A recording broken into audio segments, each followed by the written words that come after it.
Welcome back to the Brave Podcast. My name is Angelo, aka Exploring with Angelo. Apparently, I can't speak because it's really early on a Sunday afternoon. It is currently 3 p.m. That's early for you. that's pretty early today because last night we had a very late night. Yesterday was just a really, really weird day overall. It was nuts, to say the least. I'm trying not to swear because it's the first minute. But again, my name is Angelo. Normally, you'll find me out there ghost hunting, going to abandoned places, strange places, traveling the world, that sort of thing. But today we are in studio. We also have a guest on today's episode, and I am also here with my co-host, Moshi. Hey, it's been a while. I'm glad to be back. Just want to remind you guys, obviously you're listening, but if you wanted to listen elsewhere, you can find us on Rumble, Spotify. Is Google Podcasts a thing still? I have no idea. Apple Podcasts. And obviously you get the videos on YouTube. So give us a follow. And today I'm going to introduce a new friend I've met today for the first time, Jeff Harley. Hey, how are you? Good. Thank you very much for coming on. I love the shirt today. Thank you. Yes, I love that shirt. And that dealership, that Harley Davidson dealership, doesn't exist anymore. Oh, really? Yeah, like that specific one. Yeah, the one it's Shawinigan. Shawinigan Harley Davidson. That dealership doesn't exist anymore. So is that where you bought your? Yeah, your my first one? Harley. Yeah.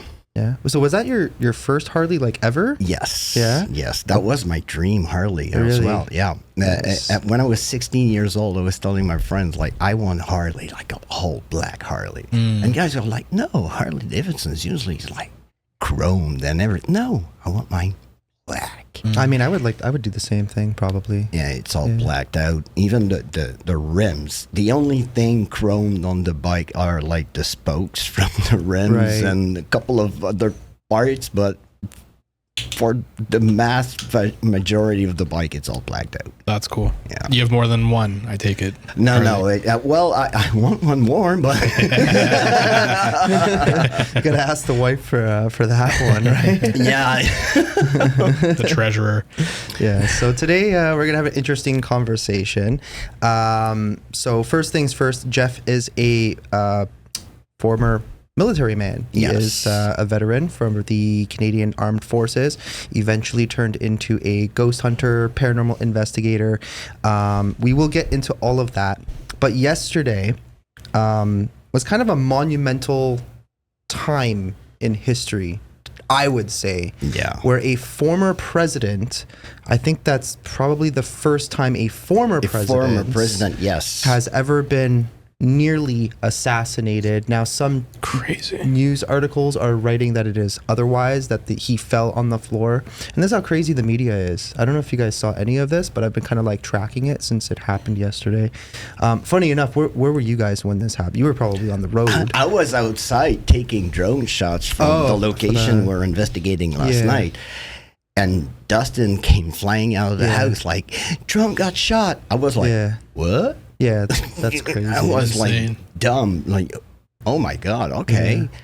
Like, I've heard of the president. I was young when Reagan got shot in 81. Right. But I've noticed it. I saw it on the news, like President Reagan got shot. They were showing everything, like when they shoved the president in the car and everything. Wow. And back in the 80s, the news, they were like today they really have to be careful on what they show. But back in the 80s, you saw the policeman and the Secret Service guy that got shot. Yeah. You saw them on the floor, like bleeding and everything. They showed that on TV. Big difference. Yeah. Yes. Well, I mean, yesterday's was live too. It was a political rally in Butler, Pennsylvania, about 50 miles north of Pittsburgh, give or take. And it's, in my opinion, a relatively Republican area. But there's a lot of like questions about what happened. Where were you when it happened? You were just probably I was with the wife and our daughter. We were out a couple different places, just doing the evening thing, trying to keep the kid awake. Right. And trying to get the kid tired for bed. Yeah. I was sitting in the backyard with my dad. We had just finished eating ribs and barbecue and shrimp and whatever. And we were drinking, I brought a bottle of Eagle Rare, which is a aged 10 years American Kentucky bourbon. And we're sitting there enjoying our drinks. And all of a sudden I'm getting text messages from Mike Turi. And he's like, turn on the news. And he just keeps repeatedly sending me text messages just with exclamation points. Oh, no. And I'm like, the fuck's going on? Yeah.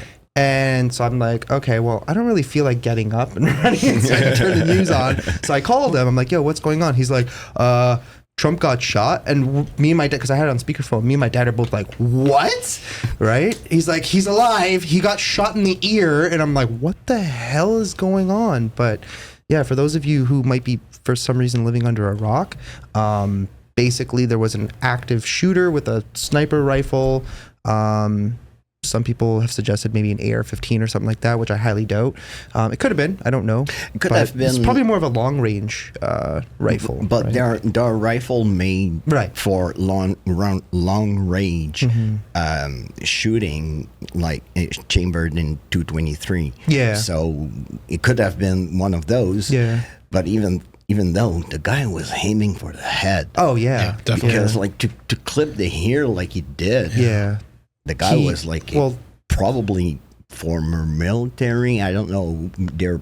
His background is gonna probably go out like today or anything. We're gonna know. Oh, they have a name. Yeah, they already have a name. Yeah. So, but we don't like. It's kind of weird. I have the article. I'll have to find it. But yeah, I mean, he was only like 200 yards away. So basically, where the stage was. There was a building off to the right. Strangely enough, there was no one from Secret Service or law enforcement on that building or specifically covering that building. You only see the two officers on what looks like the building to the right of the stage. And they didn't kind of react until about like a few seconds after the first shot, right? From what I'm hearing, it looked like they had him in sight. He looked off his scope, I guess maybe to confirm, because somebody also kind of pointed out, and I kind of agree with it, that you're not in an active war zone. You are on American soil. Yeah. So you're not used to threats like that, active threats.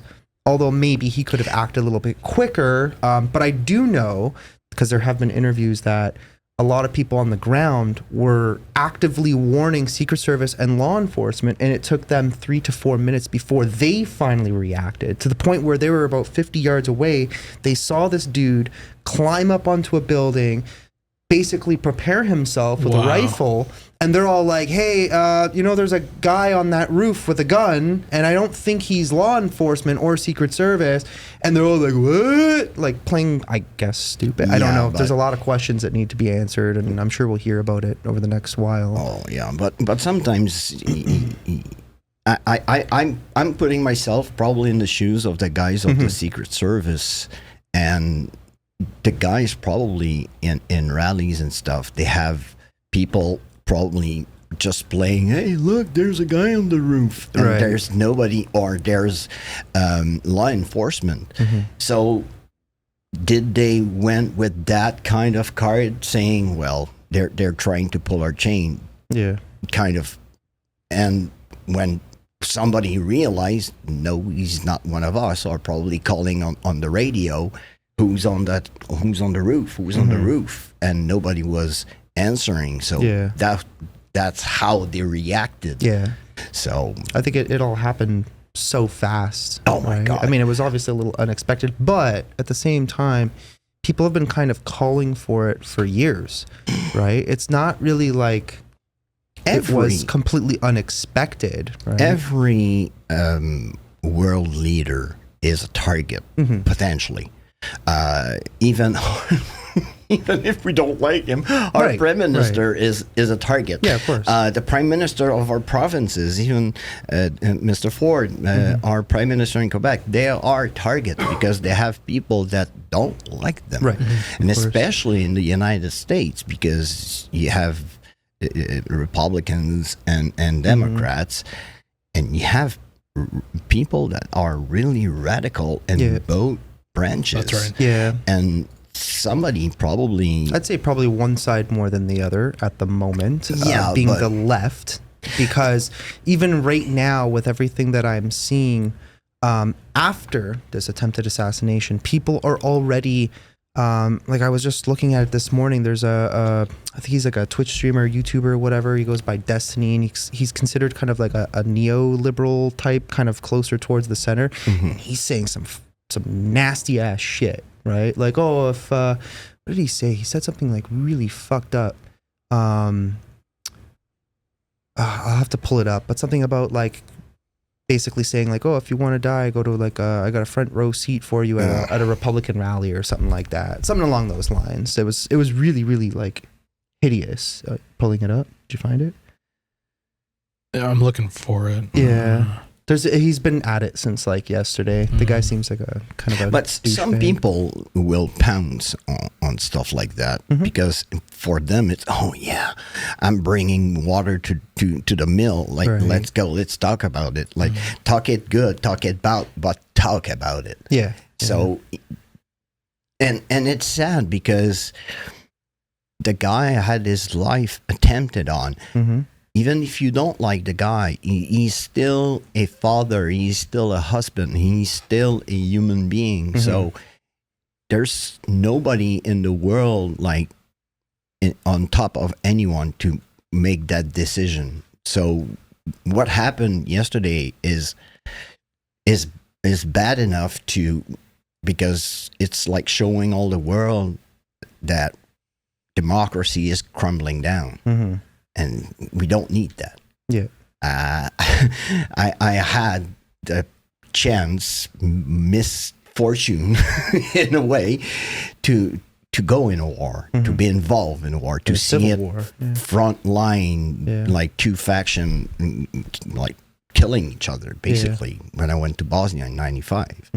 And 95 was one of the worst years behind 92, because 92 was the start of the war. Everything was going like the shit hit the fan big time. But 95, the Serbs were trying to push again, and everything that the UN were telling them, they were doing the opposite. Like, screw you, UN, we don't, like every exclusion zones, they were getting through them. So we were just in the middle of it. But when I was talking to the civilians, they told me, like, when democracy fell in Bosnia, that's when everything went haywire. Because everybody wanted to pull the blanket to them. But then you are with three former countries that were united into one country. And after the Second World War. So the Serbs and the Bosnians, way before the First World War, they were two factions that didn't like each other. Even the Croatians didn't like the Serbs and the Bosnians. Right. So you had something that was brewing up. So when democracy goes away, well, that what's happened. Yeah. War happens. And people suffer, so we don't need that. Yeah. At the end of the day, had the outcome been different, like had he, I mean, there were fatalities.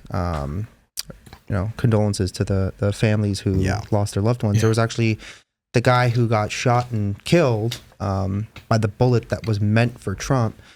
He was a firefighter, and he passed away. I think his daughter wrote something this morning that I saw on X, and it's pretty messed up. Like, imagining going to like a political rally of all places, and you're just a bystander there cheering on your favorite dude or whatever, and all of a sudden the bullets go flying into the crowd. And I think there was two other people who were critically hit as well. And then obviously you have the former president, who, from what we've heard, is okay. But even playing strong, like, he's gonna probably try to get this on him on his side, but he should. In my opinion. But it's gonna play in his head.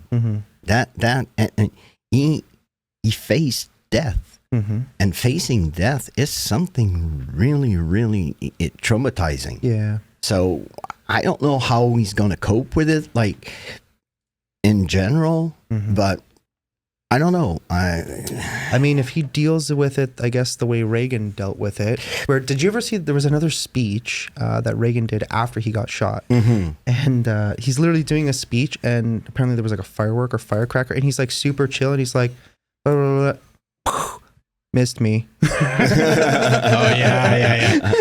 I'm like, wow, suave. But Ronald Reagan has had the personality of. But he was an actor. Yes, he was an actor, but he was a go-to person. He was a person of the people, like going to shake hands. And I don't have that vibe with Trump. I do. But he does literally the same thing. There's videos of him being in church, pulling out hundreds of dollars, like just sitting there, just like making like a really big deal of it. I've seen them, but I don't know.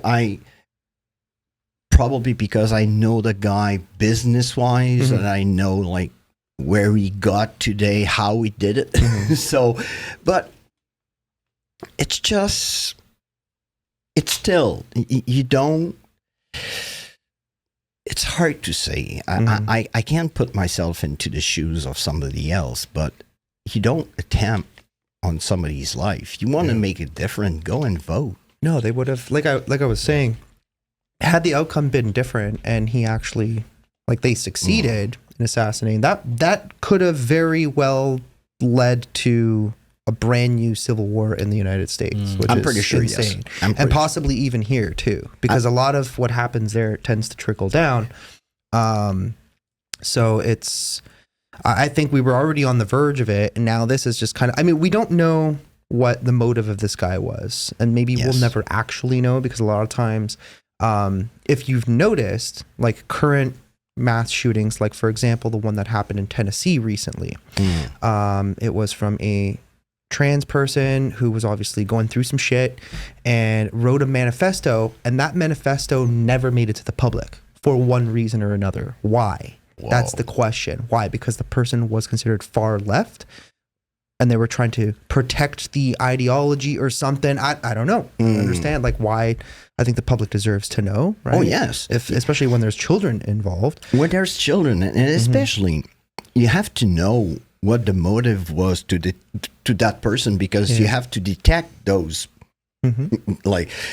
For future, right? Yes. Yeah. If somebody else starts to have, like, radical speeches and saying, well, I'm going to do him one day, and blah, blah, blah, and, like, try to talk with him, or try to talk him out of it, or... Don't encourage and sure. And the guy, next thing you know, is on the roof of a building trying to shoot the guy. It's like, what? So here's a picture. Hang on, let me pull this up here. There's a picture of just how this kind of went down. Once it decides it wants to actually load. There you go. So you can see the blue pin here is where Trump was on stage, clear line of sight, and the building was right here, and then the easy. snipers, the law enforcement like snipers were here, right? And I guess they're the ones who noticed him, because from the angle that they must, I don't know, they must have been over here, so they would have shot him there. But it's crazy, like how did they not have this building covered properly? Like, and the way the shape that I see the roof of the building where the shooter is, so it's probably a pointed kind of low angle kind of roof, so he was probably kind of just peeking over the roof. Yes, that's exactly what it looked like. Yeah, because the other side of the roof is angling down. Yeah, there's videos of the shooter on the roof, or pictures of after he was essentially, but like you say, I still can't realize how, because that massive building, you got a water tower over there. You even have brushes. You have a house over there. I'm not Secret Service. I'm just former military. But just seeing the layout, I would have put people all around those bushes, near that house, around and on the roof of that massive building, not just the one in behind him. Like, you have clear. It's clear all around. It's not.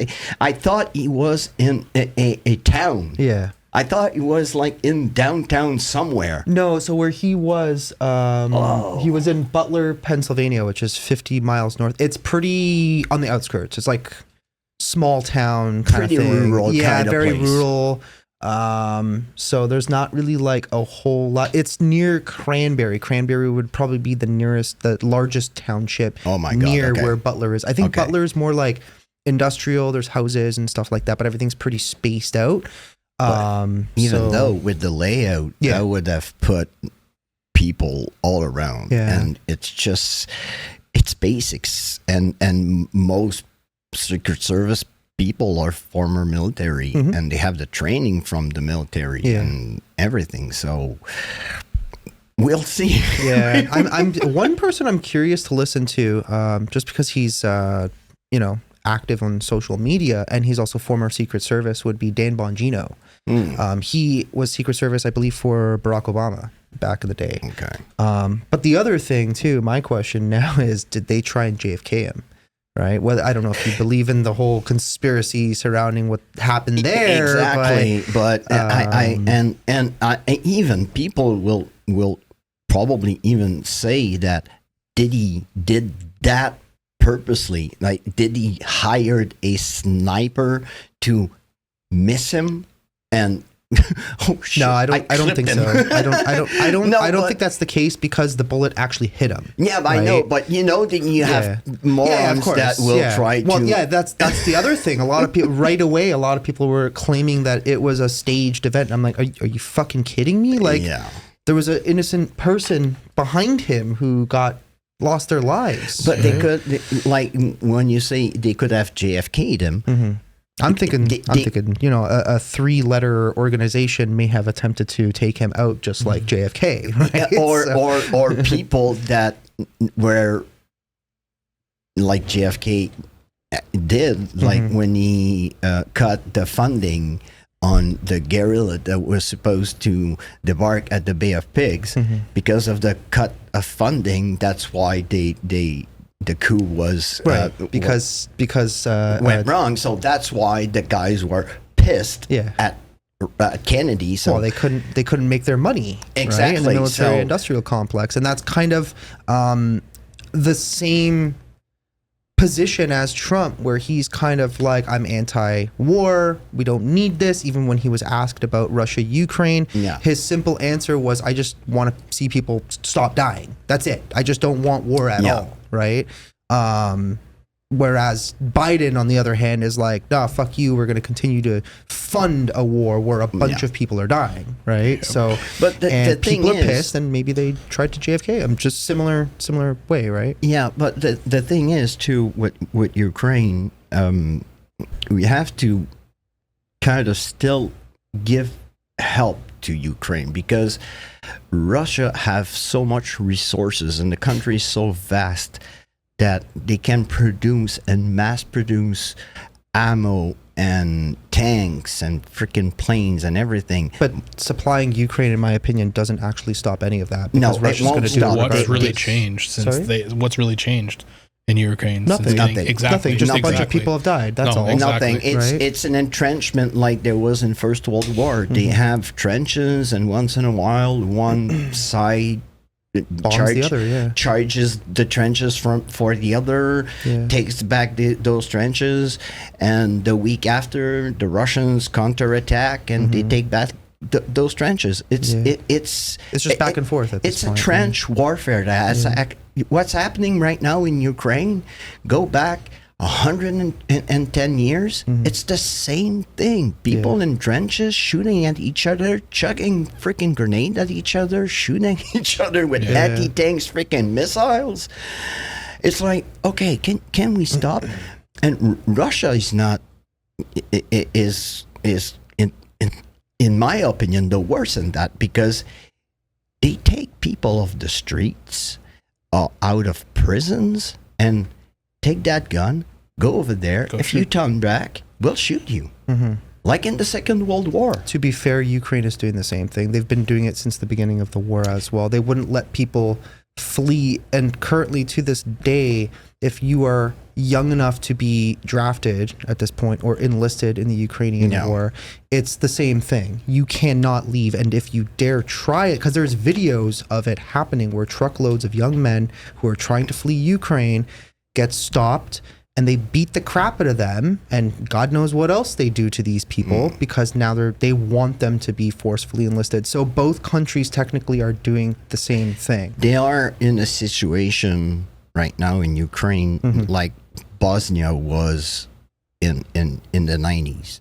And I've witnessed forced enlistment in Bosnia. We had to protect our male civilians on the camp from the Serbs and the Bosnian forces because they would come in town, get the young guys, throw them in a truck, bring them to the front, give them a gun, and go and fight. Yeah, off you go.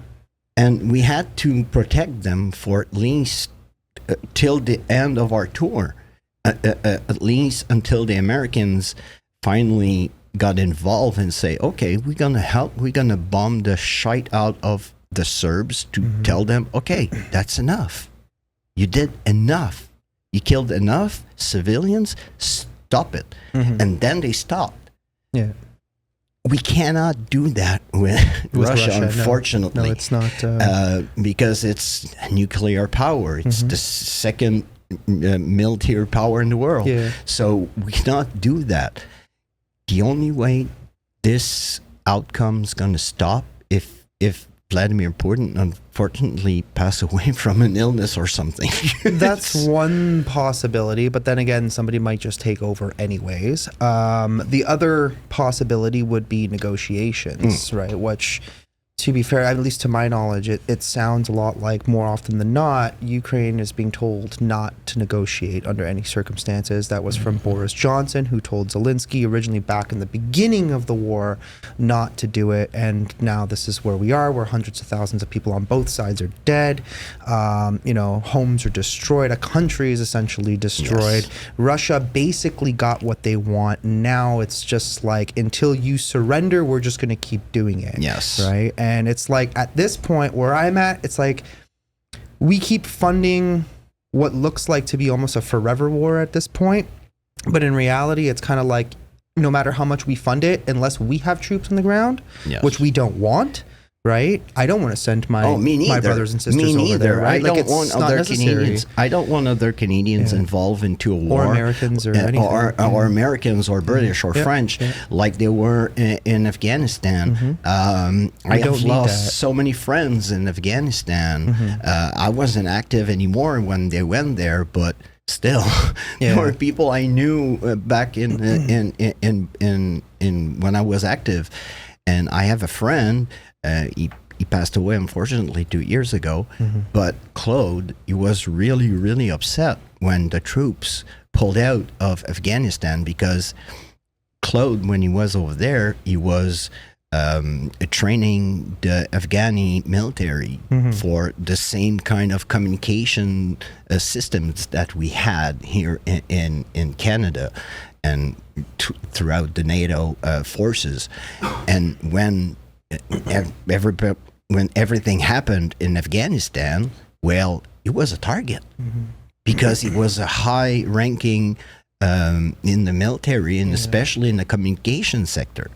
So my friend did everything in his power to pull him out of there, him and his family, because they were threatened.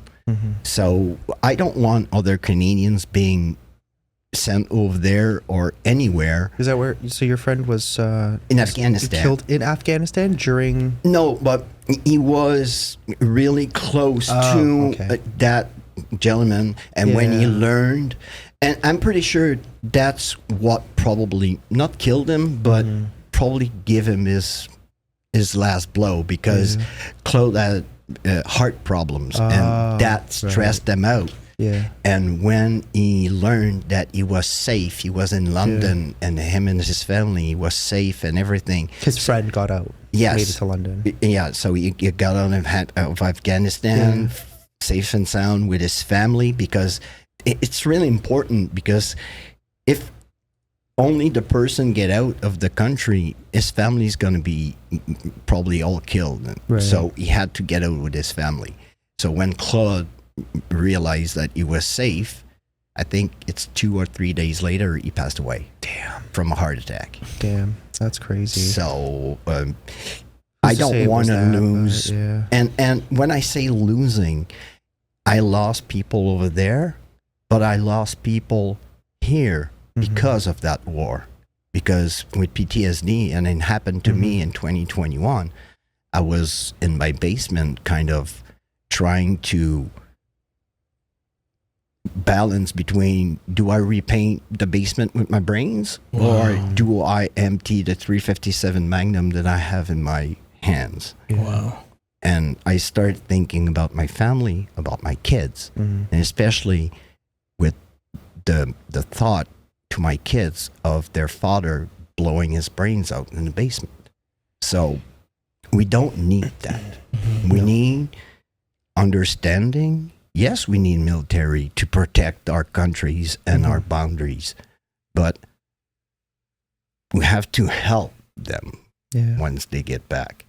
But at first, we don't have to send them where we don't need them. Yeah, that's right. We don't need to send them in order to break them and then bring them back to try and fix them. Exactly. Right? So it's like you bring a race car to a track and you go around a track 100 times. And you're like, this is a brand new car. But well, by the time it gets back, it ain't a brand new car anymore, right? Like it needs some repairs, some new tires, brakes, whatever, right? It's the same thing with a human being. It mentally and physically will break you, right? So I was going to ask you a question. Now I can't even remember what it was. But I don't know.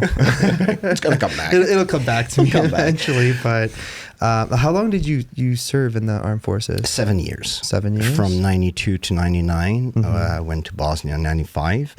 I went, I called it my vacation. I went 6 months to the Canadian Forces Station Alert in the north. And it's take a map, pull out a map, and type CFS Alert. You're gonna see it's the most northern point. North Pole.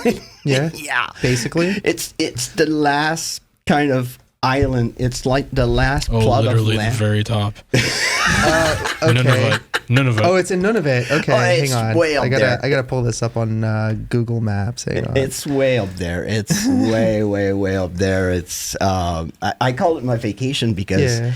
So how many times in your life ALERT you can CFS alert. You can go to the North Pole? None in your life. That's freaking time. So when I went there, I called it my vacation. I don't know because why this came up in Mississauga, but you CFS Canada. Sure. ALE alert. Yeah. Alert. ALERT. Yeah. Oh, here, none of it. Okay. Yeah. Hang on, let's get this terrain view. Jeez. Yeah. Pull it up. On the north. It's right here. Yeah, it's right there. Here. Yeah, it's highlighting it. So we are. Yeah. So where are we? We're like down here somewhere.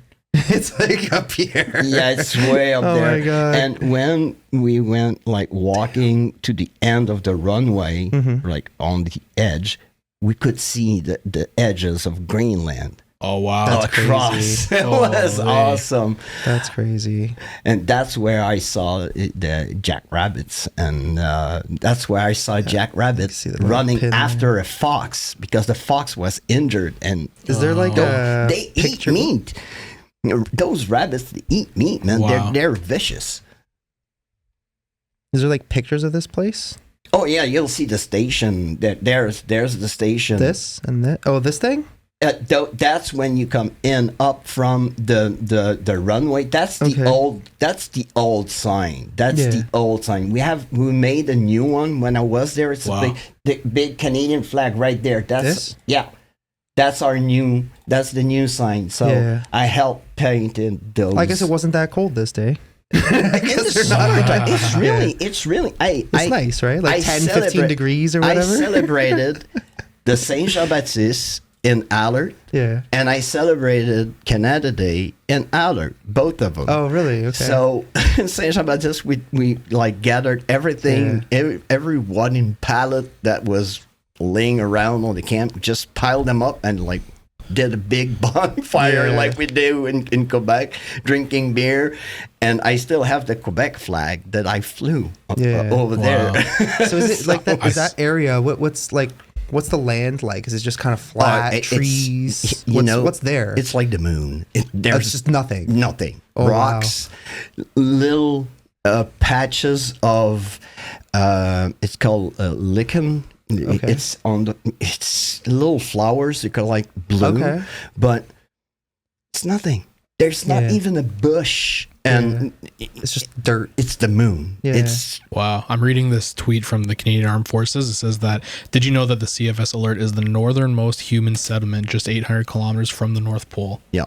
And then closer to Moscow than Toronto. Wow. That's crazy. If I wanted to go there, could I go there? Unfortunately, but probably through the army, they could do something. But I know that they have civilians over there because you have a station for Environment Canada that is up there. So there's people working up there. Yes, and I saw for the first time when I went there in '97, I saw the famous ozone hole. Oh, okay. That we have. You can see it. Yeah. Well, at the time, it's repaired itself now, but it's kind of like a graphic. But it was like growing and coming back, and and the researchers over there, and that what kind of calmed me down, because they told me that was perfectly normal. People are trying to use normal behavior of the earth to try to kind of create a panic in people. Right. Political points is what I call it. Political kudo points. So from what I know, when it came to the ozone, I think there was a certain chemical that was being used. Yeah, the CFCs. Yeah. Yeah. And eventually we're like, okay, we probably shouldn't use those anymore. And they were, I guess, accelerating it. Yes. Right. So they're just like, let's just stop using it and see what happens. And then the ozone kind of, fixed itself. Right. Nice. So life finds a way. But it's really beautiful. Yeah. I saw fauna over there. I visit a ice cave. It's those natural caves that form when the snow melts. That's badass. And it's like, it's snow. It's just like, and it's thousands, if not millions of years of ice and snow. And I saw over there, and that's, to the knowledge that I have today, that was kind of one of the best things that could happen to me. Because when I went over there, I saw things with my own eyes that make me believe that when people say that the earth was looking differently and in so millions of years, I saw tree stumps in the north over there that are calcified. They are rocks now, but they are. You see the shape of the trunk. That's cool.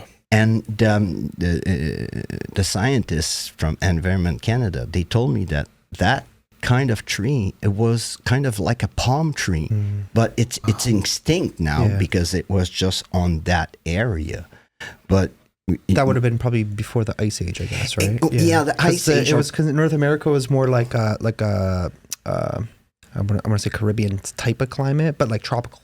Right? Yes, exactly. And then the Ice Age happened, and then things changed. And the famous meteorite arrived and smashed. Because when you look at the continents, you kind of realize that once it was one continent, Pangea or whatever, and something happened and it split. Yeah. But I'm pretty sure there was no living creatures, not even like molecules or something. It happened probably when the earth was forming. Right. Because can you imagine an impact to separate all continents? The planet would have probably kind of regenerated itself, because when you have an impact from a meteorite, the earth kind of like a volcanic eruption. the atmosphere comes kind of covered, and the earth under it, or the land under it, comes kind of dead. It's cold. Right. So imagine the whole planet engulfed into a ball of smoke and ash for Destroyed everything. exactly. All living life. So that, I'm pretty sure that happened, and afterwards the little cells became dinosaurs and so on and so on. Yeah. So And then something came and killed them too. yes. Right? And here in North America, people think that the native were the people that were always on this land, but people tend to forget that in a certain period of time there was two species of humanoids. Mm-hmm. You have the Homo sapiens, and you had brain fart. I want to call them cavemen. But Yeah, the Cro-Magnon. Cro-Magnon? Yeah, but it's not a Cro-Magnon. They are extinct, but they were the people that were living here. Yeah. And when there was, I call it the ice bridge between Russia and Alaska, a massive immigration of people from the Asian continent Right. came over, because how do you...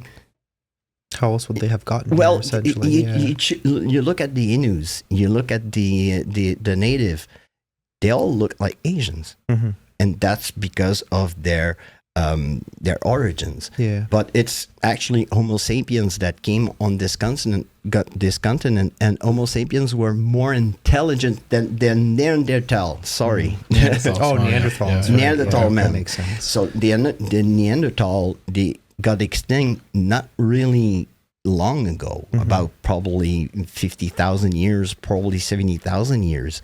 But for a species, that's fairly young. But it got extinct because Homo sapiens were more intelligent. Right. Their hunting skills were more advanced. They evolved. Yeah, they evolved faster.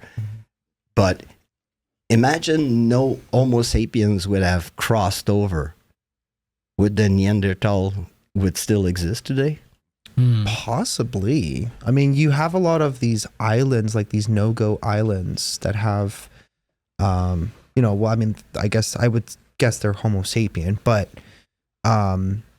they have survived all this time, even to this day, where they're living on these little islands off the coast of India. Or Yeah, whatever. North Sentinel Island. Yeah. I've heard about the place, and the You place. can't go there; they'll kill you. Oh yeah, and the place fascinates me. Oh, it's super fascinating. And the thing that fascinates me the most is how they reproduce.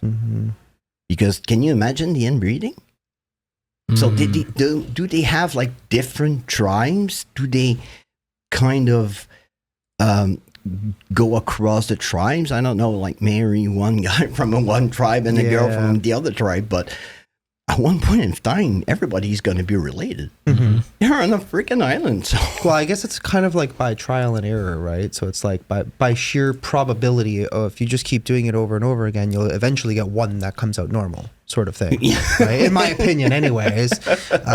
Do it 10 times and hope that one ends up being, relatively normal. But I think there was a story of one. I think we might have read it a while ago. Yeah. There was a guy. He tried to go. I think it was to that island. It might have been somewhere else, something similar, anyways. And he tried to go there with to spread Christianity to them. And he showed up with a Bible, and they shot an arrow, and the Bible stopped the arrow. Kind of like divine intervention. Kind of your sign, like, okay, we're good. Let's just turn back and get the hell out of here. Yeah. He decided he was going to go back, and it didn't end well for him. The people who dropped him off essentially saw them kill him and drag the body across the island, and who knows what they did to Yeah, I him think they after got that. arrested as well because they dropped them to this place. Probably, and they probably I weren't think supposed in to. India, if somebody get caught dropping you on that island, or Okay. at least shipping you to that island, you Yeah. will get arrested.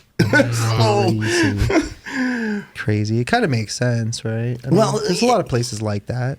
You can't go and try to convince, try to convince somebody that have been living a way for all his life and his ancestors and his ancestors from his ancestors. And all he knew was people living like him. Yeah. Like no clothes or probably just a little patch to hide that, that specific spot. Yeah. And, you know. So when you were at the base up north, were you there during the winter too? No, I was there in the summertime. Oh, fortunate lucky for you. me, I was Yeah. I lived the famous midnight sun. Okay. The sun never sets. It doesn't set. No, in the Okay. summertime, so had to put a board in my On the window. my room window so I Yeah. could get some sleep. Blindfolds. Yeah, but Yeah. like the times that we're not working, Yeah. we're going around the camp, like Yeah. visiting. So sometimes you had to watch your watch because Yeah. like 'Cause the sun doesn't set, you just yeah, lose track the of sun time. doesn't set. Yeah. So if you go, one time we went to sledding over there.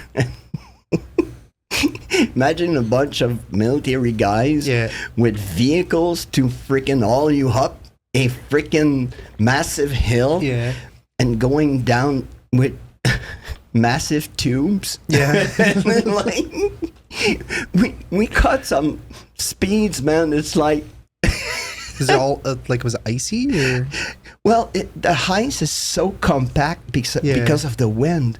So when you fall, the stuff, it's not snow. It's not, ice. Oh man, It hurts. And one time we did a jump. You know, a bunch of morons with tubes. Yeah. So we jumped and we landed and I got stuck. I tell you what, stuck in snow. I was backwards in the snow. Like my feet like that. Wow. Get me out!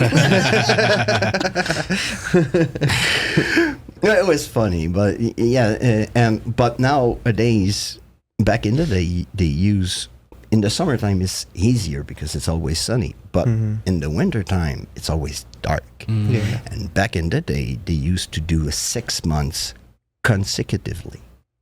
The guy would come back, they were depressed. Right. Some people would like unfortunately end themselves because Just coming back from base up north? 6 months in darkness. Because it's always in darkness, Yeah, right. always Yeah, no yeah. sun. Exactly. Yeah. You're living 6 months in pure darkness. You never see the sun. You never have that vitamin C from the sun. It's like, so finally the army realized, oh, I think we're going to do something else, because to have that medal, you had to do the 180 days consecutively to have the special service medal. Okay. But when they realized that people were getting depressed because of the darkness, so they decided to do 2 months up north. You come back a month to kind of get some sun back. Yeah. Go back 2 months, come back a month, go back 2 months, come back. Wow.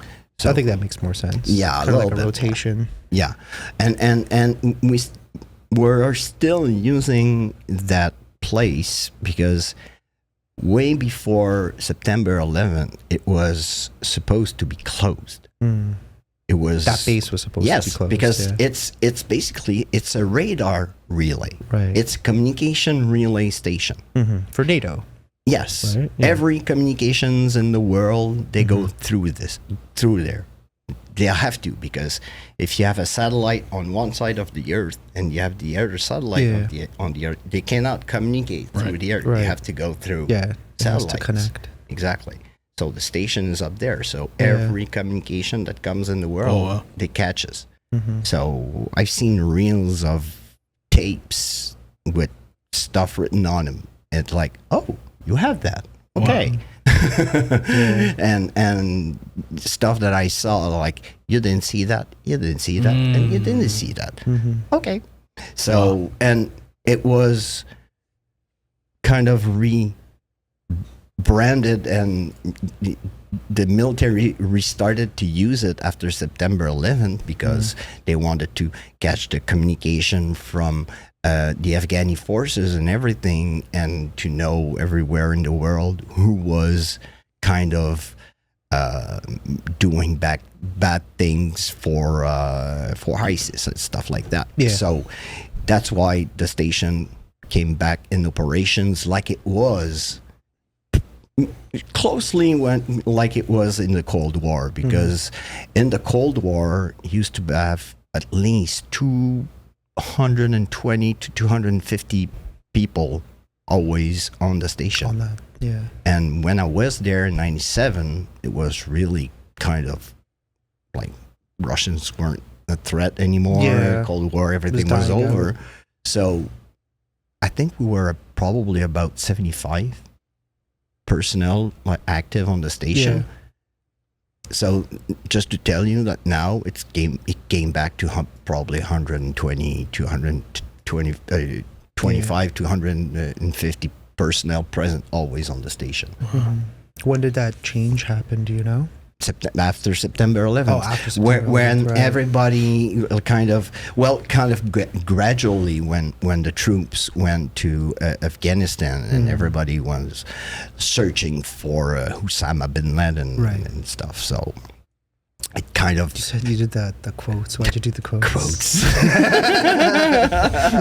I know the conspiracy theory that Osama was already dead, and they Yeah. just kind of pretended like they caught him. We got him, boys.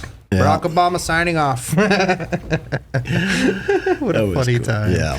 That was a really funny time. I know, like recently there were Trudeau was apparently at some NATO convention or whatever, signing some agreement, more funding.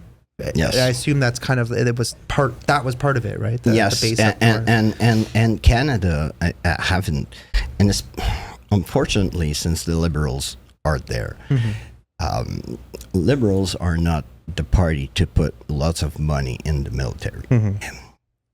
Conservative, they put lots of money in the military, but they just don't put enough money for the personnel after the military, Right, because Veterans Affairs. yeah, exactly. Yeah. Unfortunately, they are the party that did some massive cuts in Veterans Affairs. Like they closed down freaking call centers. Right. They cut on personnel. So one case manager that had probably 50 veterans at his case came up to probably 200 to 300 veterans. So it's like You can't deal with that many you people. can't deal with that much people, and trying to be specific to every person, or trying to get everybody what he deserves and what he wants. So when the Liberals came in power, well, our Prime Minister, Mr. Trudeau, said to the veterans, well, I'm going to rehire some personnel, I'm going to reopen some centers and everything. You rehired some personnel, but not to the extent that we needed.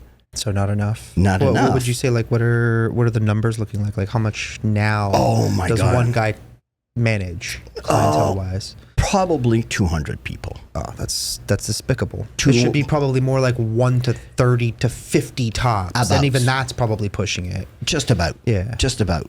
But then again, it's hard. It's not every people that can deal with that kind of clientele. Right. Because veterans are fragile, or we are special breed. Right. Where we have I mean, this, to be fair, you guys have seen some shit. So. yeah, and some people have seen some worse shit. Right, So yeah. we all have that unfortunate illness, but we live it differently. And the good thing is when we talk to each other, we kind of realize that sometimes we live the same thing. Right. And the Liberals, unfortunately, didn't got enough into Veterans Affairs to help them. And we saw what Mr. Trudeau responded to a poor veteran that was just asking to come back, and they did to come back to a lifetime pension instead of giving lump sums to injured veterans. Like, all right, I'm giving you $20,000. You're probably a drunk. You're probably a Right. drug addict or a Right. game addict. I don't care. There you go. Yeah. Go in and screw yourself up. And some people, that's what happened. Some people, when they ran out of money, well, they decided, I don't have any money. I'm screwed up. I cannot work and cannot do anything. Well, bang. Yeah. Right. And that's the unfortunate part of it. And we don't need veterans like on the streets or isolated in their homes.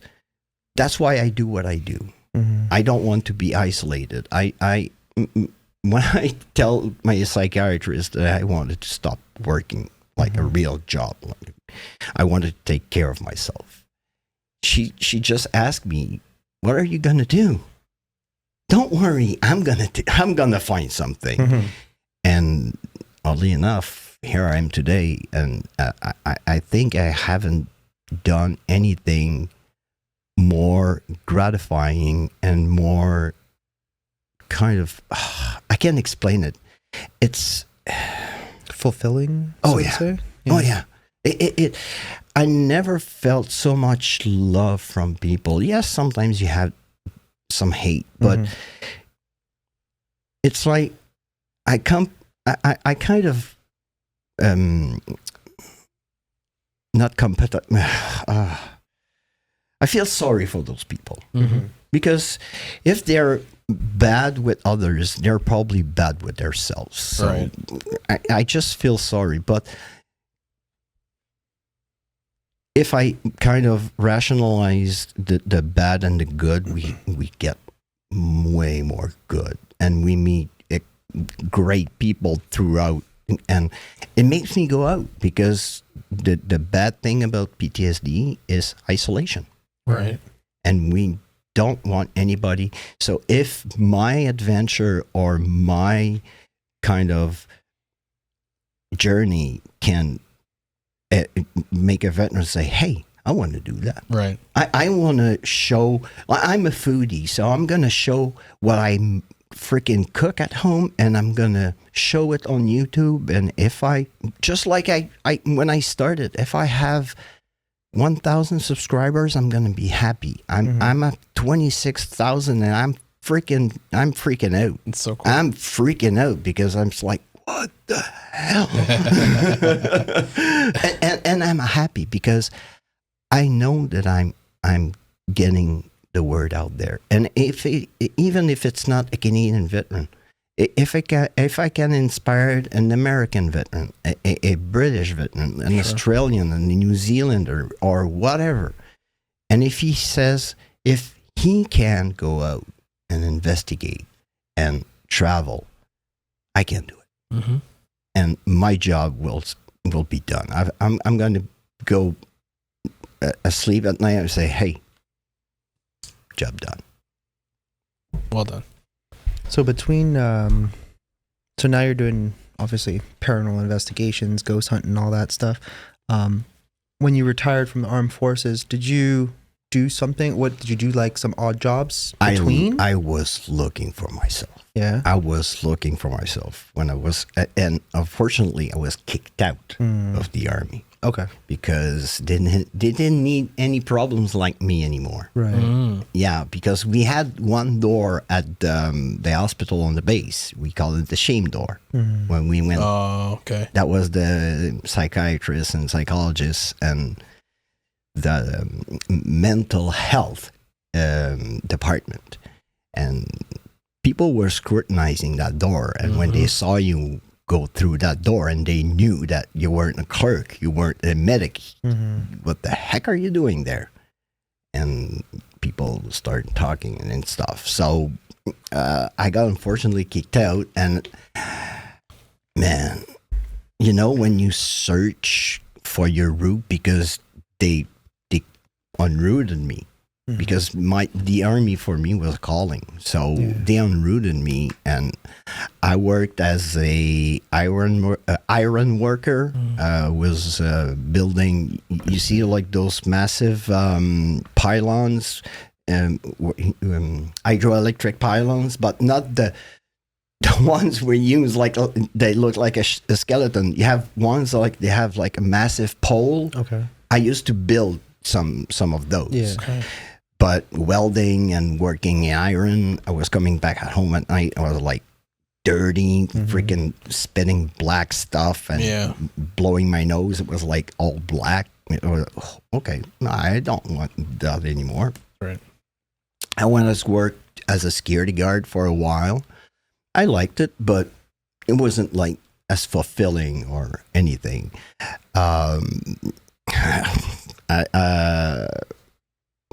And when I was working as a security guard, I started where we were living in Quebec City, and with my ex-girlfriend, we moved to Montreal. And when we moved to Montreal, working as a security guard, I went to work at the Gazette. That's where I had my second paranormal experience in my life. That made me a believer today. Gazette. Yeah, I was gonna. It's a newspaper. Is that right? Yeah, the Gazette newspaper in Montreal. Yeah. The Anglophone newspaper that was in Montreal. The old offices were in Old Montreal, and in between Saint Antoine Street and Saint Jacques Street, and there were really old buildings. And I was doing a round one night, and I heard some noise in the office that was empty. But the office next to the office was the offices of Greenpeace. So we were told, if you hear some noise, go and investigate, because we don't want anybody going to the Greenpeace offices and, I don't know, doing some stuff, vandalism and stuff. Sure. So I opened the door. As soon as I opened the door, like a massive, it's like a cloud. It was white like this Kleenex. Yeah. It went through me.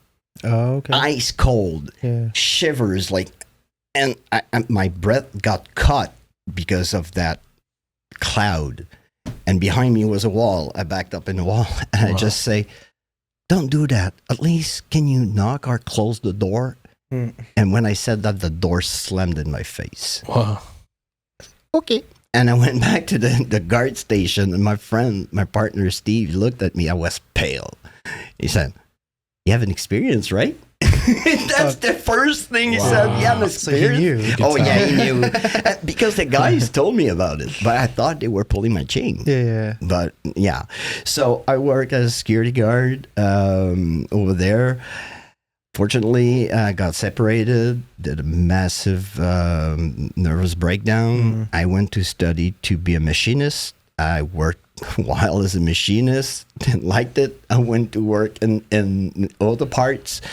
I worked as a buyer for companies. I was like, if like they need anything for the company, I was the one buying the gross products for the companies and stuff like that. And when my father passed away, I decided to stop, and I got back to security. I was working for Garda as an armed guard. And with my military background, that was like the proper job. But pandemic arrived, and nervous breakdown again. And that time was like the worst one. And this time I decided to ask Veterans Affairs, can at least now take care of myself before I blow my brains out. I tried to readapt. I cannot do it. I want to do whatever I want. And filming was always something that was fascinating me. And way before, like in the early 2000s, this wasn't available. So I didn't have the choice. So if I wanted to work in visual kind of jobs, I had to go like to school, like movie school and stuff like that. And I wasn't the kind of guy saying, I'm going back to school. I wanted to start working. And I had one opportunity that to this day, I call myself an idiot because I was supposed to play in the movie. Oh, that's so cool. And my girlfriend at the time, my ex-girlfriend, when we were staying in Montreal, she was going to night school, and one of her classmates, she was a camera woman, and she was a specialist in the Steadicams. And back in early 2000, that was a specialty. Okay. And when the movie Clear and Present Danger came in shoot in Montreal, they shot some scenes in the Olympic Stadium in Montreal. Like they shot a scene like they evacuating the president and everything blows up. And they were looking for people with military backgrounds to play Secret Service guys. Right. And they told me, like, you're gonna play a non-verbal role, but you're gonna get shot. Yeah. Oh, okay. So I was sounds good to me. to run, like, to try to protect the president, right. and I was supposed to get shot. Yeah. But my PTSD got over me, and I didn't show up. I stayed at home. Hard. Yeah. And I still to this day kind of wonder what would have happened to me if I would have gone play that role. Yeah. Would you have been considered extra? Yeah. Is that the rule? Yeah, I would have been considered an extra. So I don't know, playing a good role or doing a good job, probably somebody else would have come and say, hey, I like your style. I like your looks. And I want you to play extras in my other movies and stuff like that. I don't know. I know a few people that have played extras in movies. It's kind of interesting. Brent did one in one of Seth Rogen's movies. Oh, that's cool. I think he was like riding a bicycle or something. I think it was called American Pickle. I think that was the name of the movie. It was so random. He's like, yeah, I'm going to be in this movie. So I went and I literally watched the whole movie just so I could see the one scene where Brent was in. And then Arcade Matt was in another movie. I don't remember. It was a movie played with one of the lead actors from Titanic, the guy who was supposed to marry Rose or whatever. I don't remember. Billy Zane. Yeah. Billy so there was a movie The he Phantom. played. Yeah, he played an extra in one of his movies as cool. well, which is kind of cool. I know it's a fun gig, that's for sure. Most of the time, it doesn't lead too far. So, sure. But it could. You never know. And it was a big production back then. So, and surely enough, 2 years ago, I had the chance to go and work on a movie, and was like, okay, a low budget movie. It's all swearing it, but it was cool. And I had the time of my life. That's cool. And working YouTube, that's when I met Lomar and Chelsea for the first time. Okay. And you met them on the movie set? No, or around the area? I was in Nova Scotia, and I was following Lomar, I was following you, and like I wanted to get in. I wanted to meet you guys, like work with you guys, and like what I'm doing right now. And like we did our first investigation. We went in the daytime where the victim of the Assassination were kind of washed ashore when the boat is the first tragedy of the White Star Line, the same company that owned the Titanic. Oh, okay. And we went to investigate there, and Lomar liked it so much that he texted me, say, when the next time you're available. I say, I'm available on Sunday. Oh, let's go have some bunkers. And we went to the bunkers near the you know what, York's Redoubt, the bunkers near the ocean. You went recently with Mo. And man, like just working with somebody else, working with.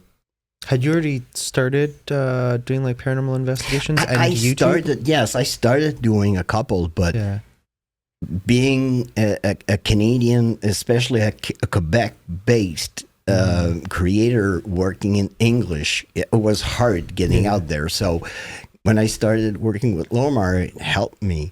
When we met in Innsdale, that helped me a lot. So that got me going. But I loved the proximity with you guys and working and exploring and going to see those crazy places and just watching a video, watching a place, say, I want to go there. And a year later or a year and a half later, I'm there. Yeah, it's like, oh my God, that's so cool.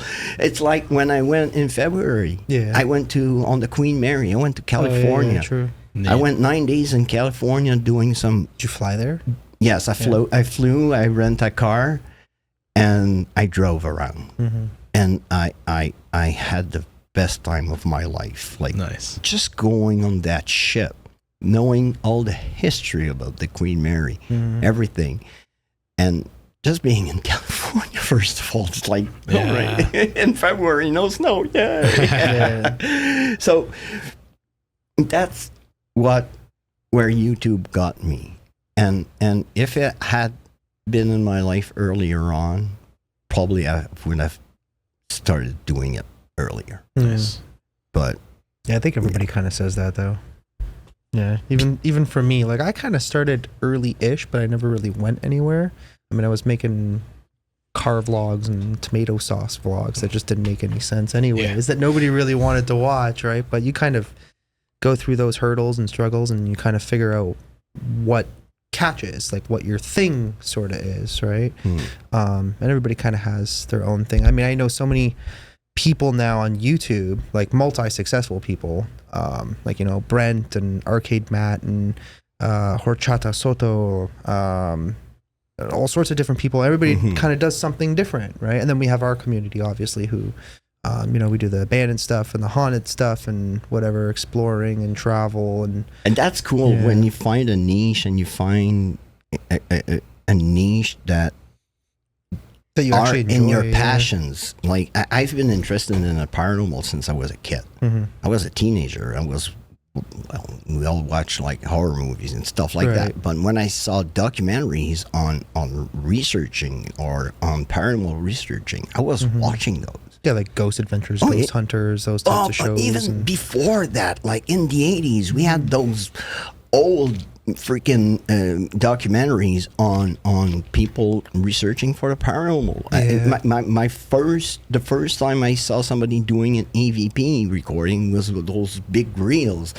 The first thing I did was get a freaking old tape, put a piece of freaking masking tape on the hole and pop it in the recorder and press record, like just trying to get an EVP. But wow, I was researching right there. I was probably 14, 15 years old, but I was doing some research. And I was always fascinated, but I never got anything that could have made me a believer back then. Right. Okay. But it's my experiences that made me a believer. Right. Yeah.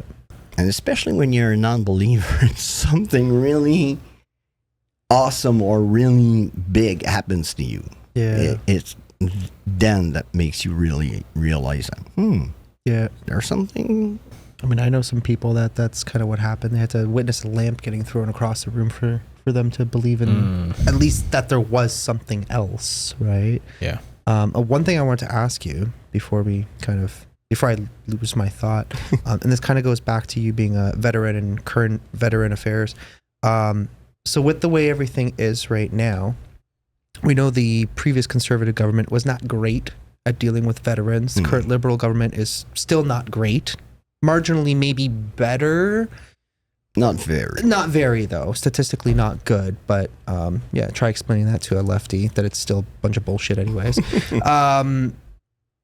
Is any of the other parties, do you think they would do better? Like if Pierre Poilievre came in, the Conservative Party of Canada, at the newer party with Pierre at the head of it, do you think they would make a difference? I don't know him. I would love to have a chat with him, or at least speak with a fellow veteran that had the chance to chat with him, because we have to get the feeling or the words out of the mouth of the only person that would have been. And I talked to the past because he's not with us anymore, and that had really different cause to his heart was Jack Layton. Jack Layton. Okay. Jack Layton. I've met him in Trois-Rivières. The old NDP. The old NDP. He was like, I followed him too. He was saying a lot of good things back in the day. It's more so for the people, whereas Jagmeet's just kind of a scoundrel at this point. Well, he's just like surfing on the orange wave that Jack kind of produced, because Jack was a go-to people, was really talking. And when I talked to him in Trois-Rivières, he was really, really interested in what was happening with Veterans Affairs and with veterans and stuff like that. So he wanted really to talk to me, and I had a couple of phone calls with some press attaches, and he was really, really interested in how the structure was and everything. And then the election came, and I was a big NDP supporter back then, but when he passed away, it's like ended, yeah, the whole it's legacy like, just it's like everything went out the window. It's like every policies that he made, that he had for his plans, went out. Every policies that he had in place for veterans, they just went out. Yeah. So we finally got to a point, is like, okay, we had one party that understood us, but now the only party that understood us is like all the others. It's like, we have some more important things than veterans to take care of. Like what? Every province takes care of itself. So don't try to give me stories like, oh, we have to put money in healthcare. How? But they're still not putting money in healthcare anyway, so what difference does it make? I know, but it's kind of the excuse they use to, oh, we have to put money in the infrastructures. Yeah, because you left your buildings crumbling down for so long. Now we have to take care of them. Now we have to freaking spend astronomical amounts of money to just get them straight. Yeah. Now some buildings are so derelict, they have to build brand new buildings because the old one is like, okay, it's out of date. It's full of asbestos and stuff like that. So, it's the only party, unfortunately, that was on our side. But I don't know, I would be really interested to talk, or at least have a fellow veteran that could come and tell me, hey, Pierre Poilievre, that's his take on veterans. He wants to reopen, the centers that were closed by his predecessors, and so on. We had probably a voice when Erin O'Toole was running for prime minister, because he was a veteran, and that was kind of our card to get finally the services that we required. But unfortunately, happened what happened, but I would be really curious to ask Mr. Poilievre, what would he do for veterans if he came to power? Yeah, I'm doing a little bit of research on my end. Just I don't know, there's just something that says, Mr. Speaker, this is from the Prime Minister, who said that veterans are asking for more than he can give. This is from the first Prime Minister who has ever presided over a Veterans Affairs Department, and who recommends that heroes who served our country should get medical assistance in dying instead of being given a good life, which that's true. That did actually happen. A lot of people seem to forget it. The one they have earned, one former soldier, a current veteran, said the policy is triple D: delay, deny, and dead veterans. Wow. Yes. The question is very specific. How many veterans have been given the recommendation that they should go to medical assistance in dying? Give the number, please. So these are just like there are some veterans that have illnesses that are unfortunately incurable, and they don't want to suffer. So some of them, they need it. They need the medical assistance to die. Yeah. And Veterans Affairs are like closed on it. It's like, we'll help you through your suffering.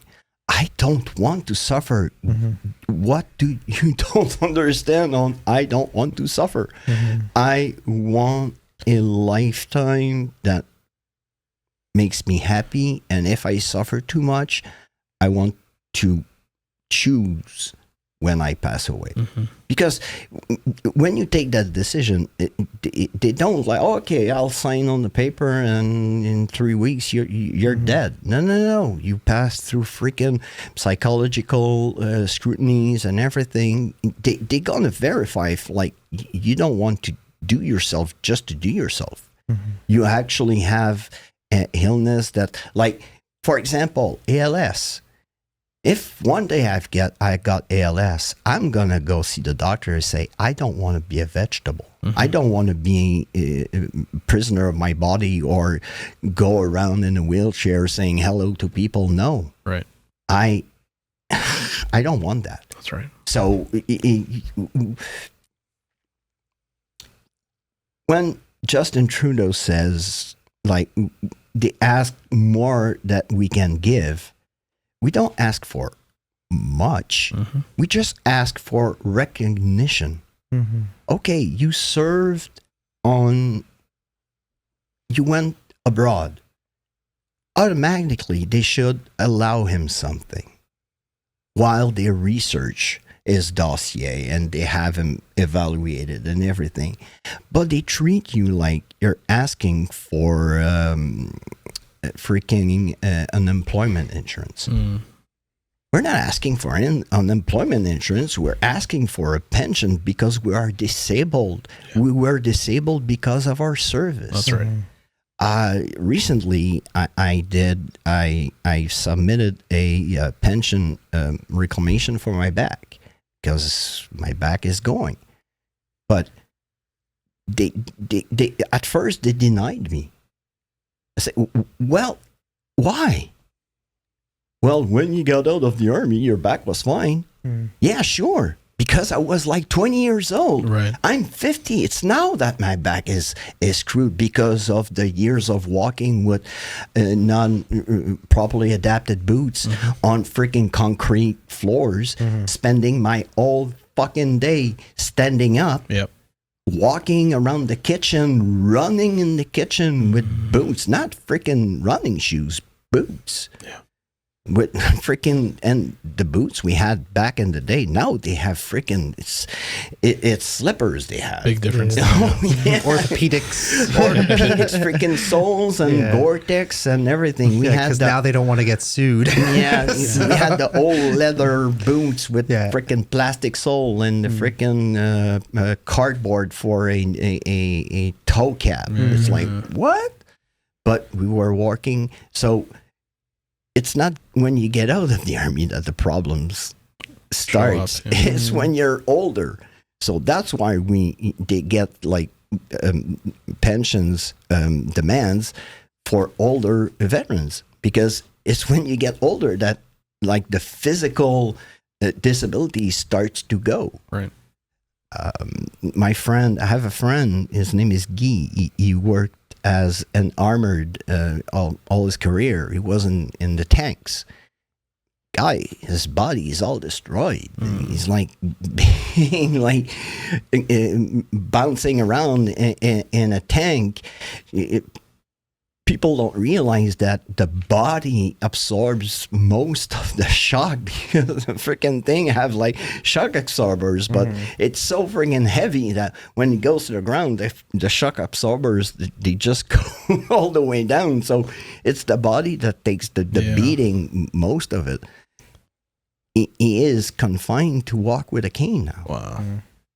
And the guy is like, he's huge, he's massive, he's a big guy. How old is he? He's about my age. Oh. He's 52, 53. Still very young. Yeah. And talking about people dying young, Shannon Durkee that we lost this today or yesterday, unfortunately, to breast cancer, 53 years old. Yep. And we have more and more cancers that are getting developed by veterans because veterans are stressed because of the lengthy process of Veterans Affairs. The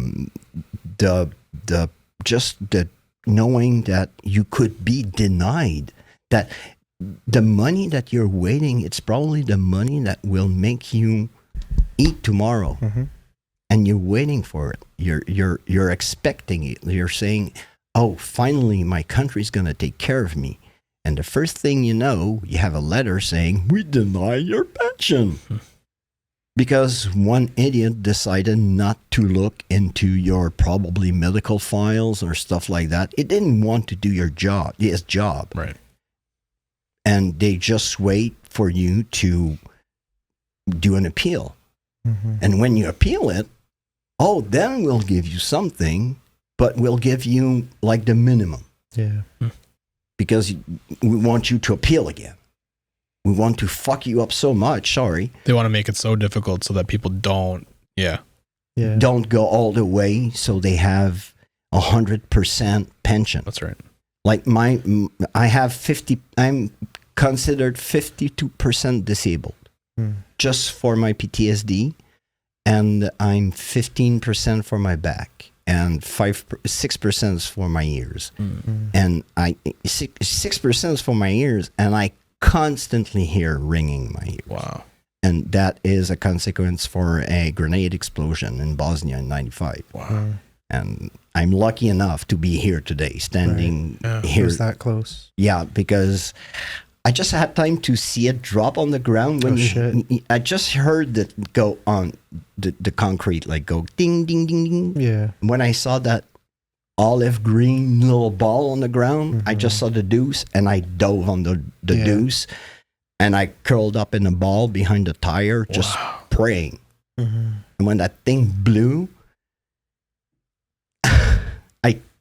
when we see in the movies, like, oh, the guy is far, the blast, just the pressure. Yeah. You feel it. You feel it. It goes right through you. Man, it in your eardrums, it's like they're freaking clapping. It's the pressure. That's why they say when there's an explosion to open your mouth. The pressure. The pressure of your eardrums, because it's going to blow your eardrums. Yeah. Wow. Well, I mean, it's kind of like, we've all fired a gun in this room. Yeah. It's like that, but a lot more gunpowder. Like 10 times. Like, yeah, you have like imagine like a 9mm has like barely any.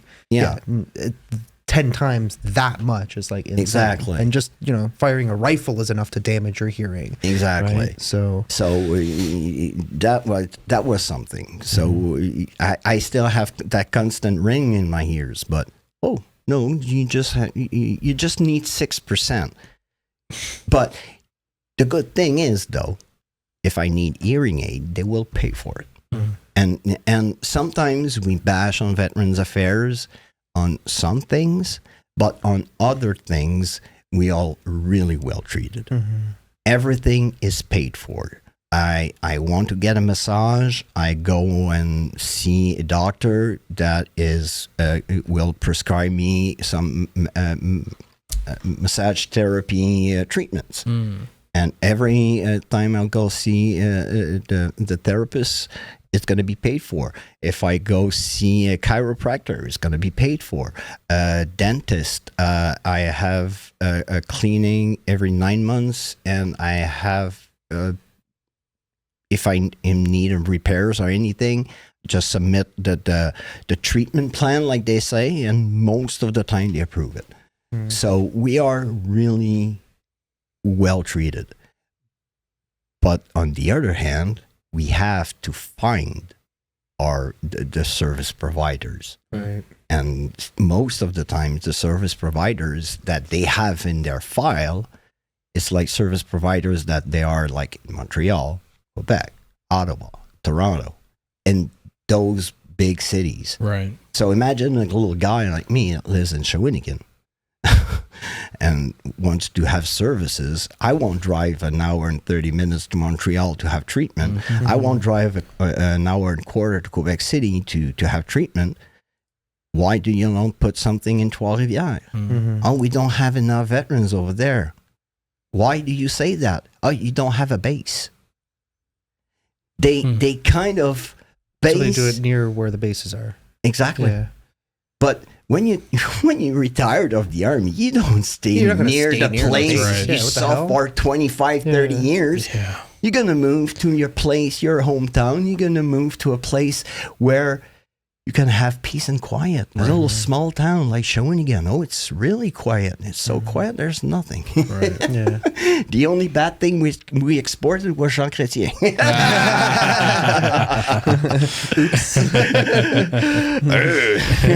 I think a lot of Canadians would have taken him over Trudeau. Well, when he went around the world, and I had a chance to meet Mr. Chrétien. Yeah. And I don't know if you ever saw him. I saw him.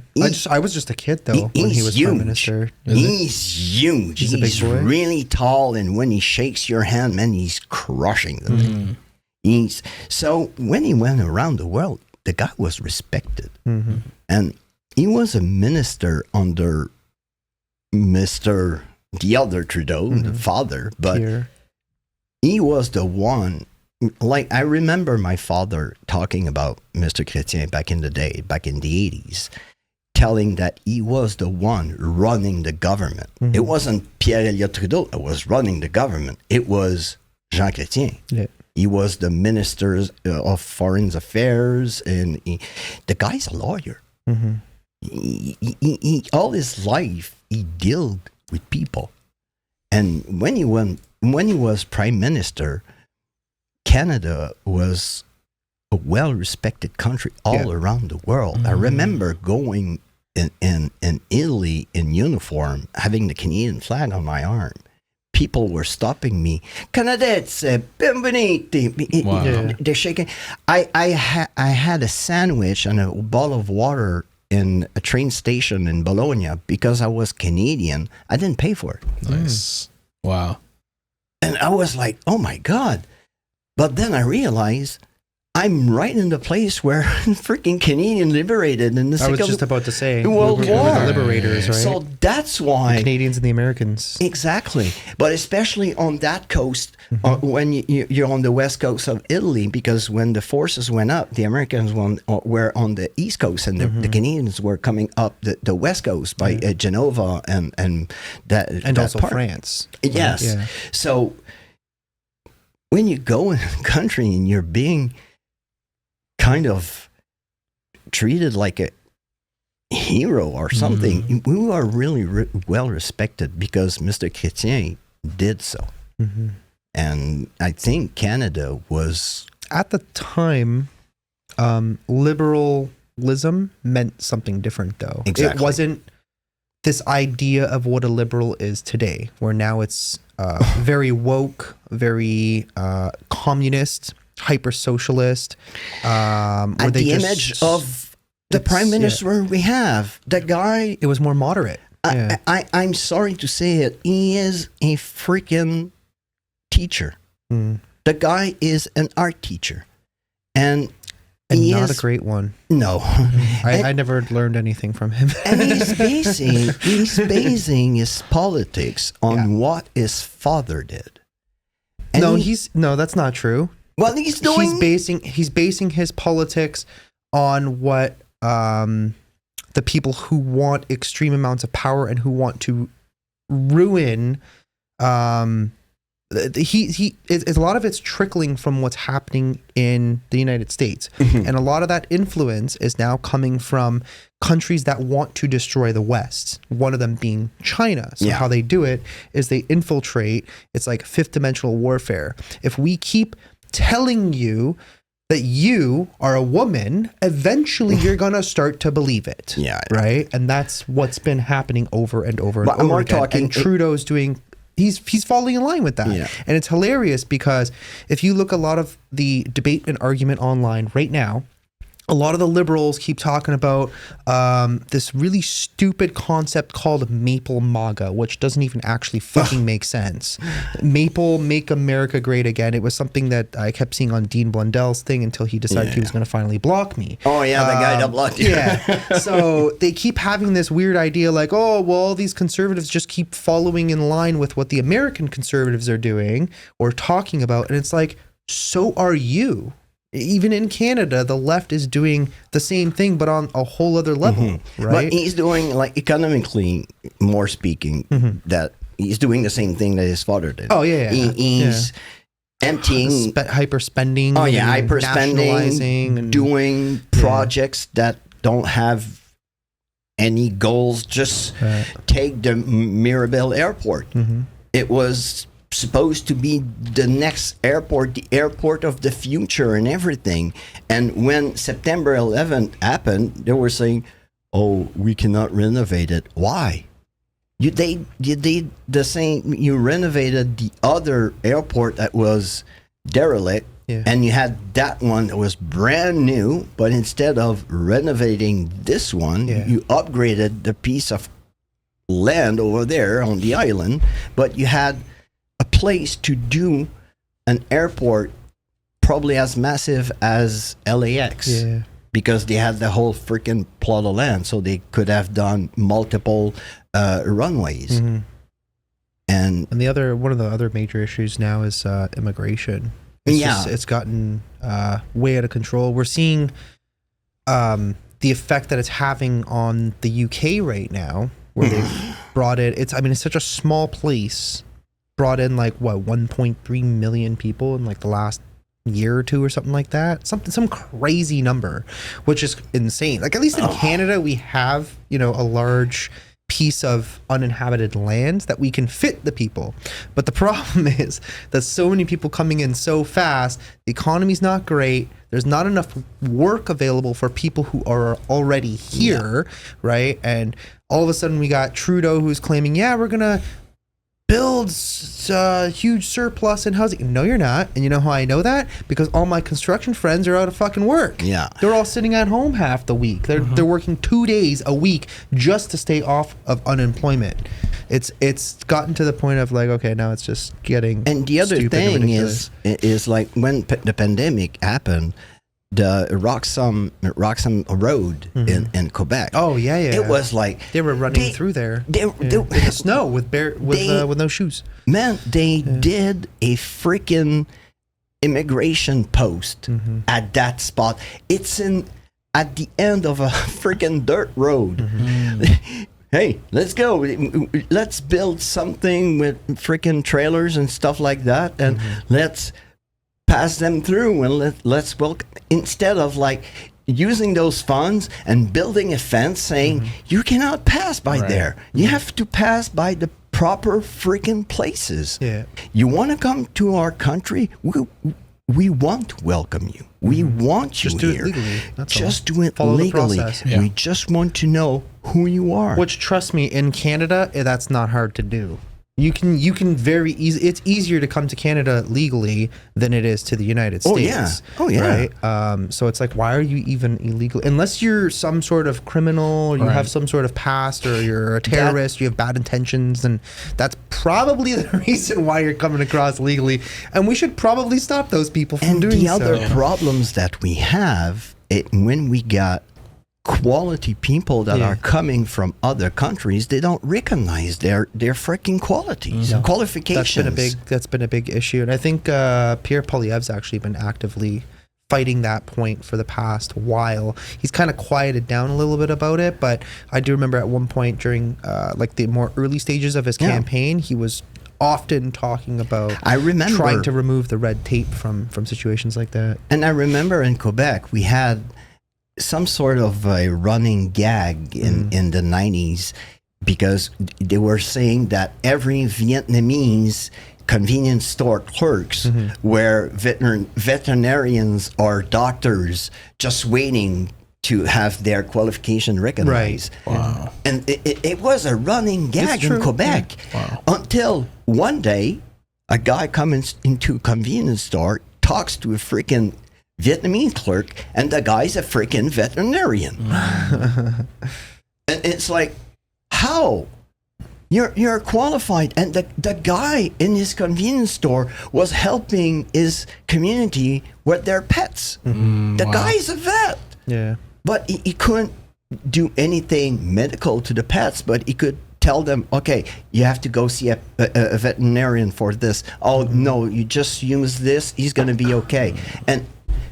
But why you don't put him to the place where he deserves, where he's going to help the community?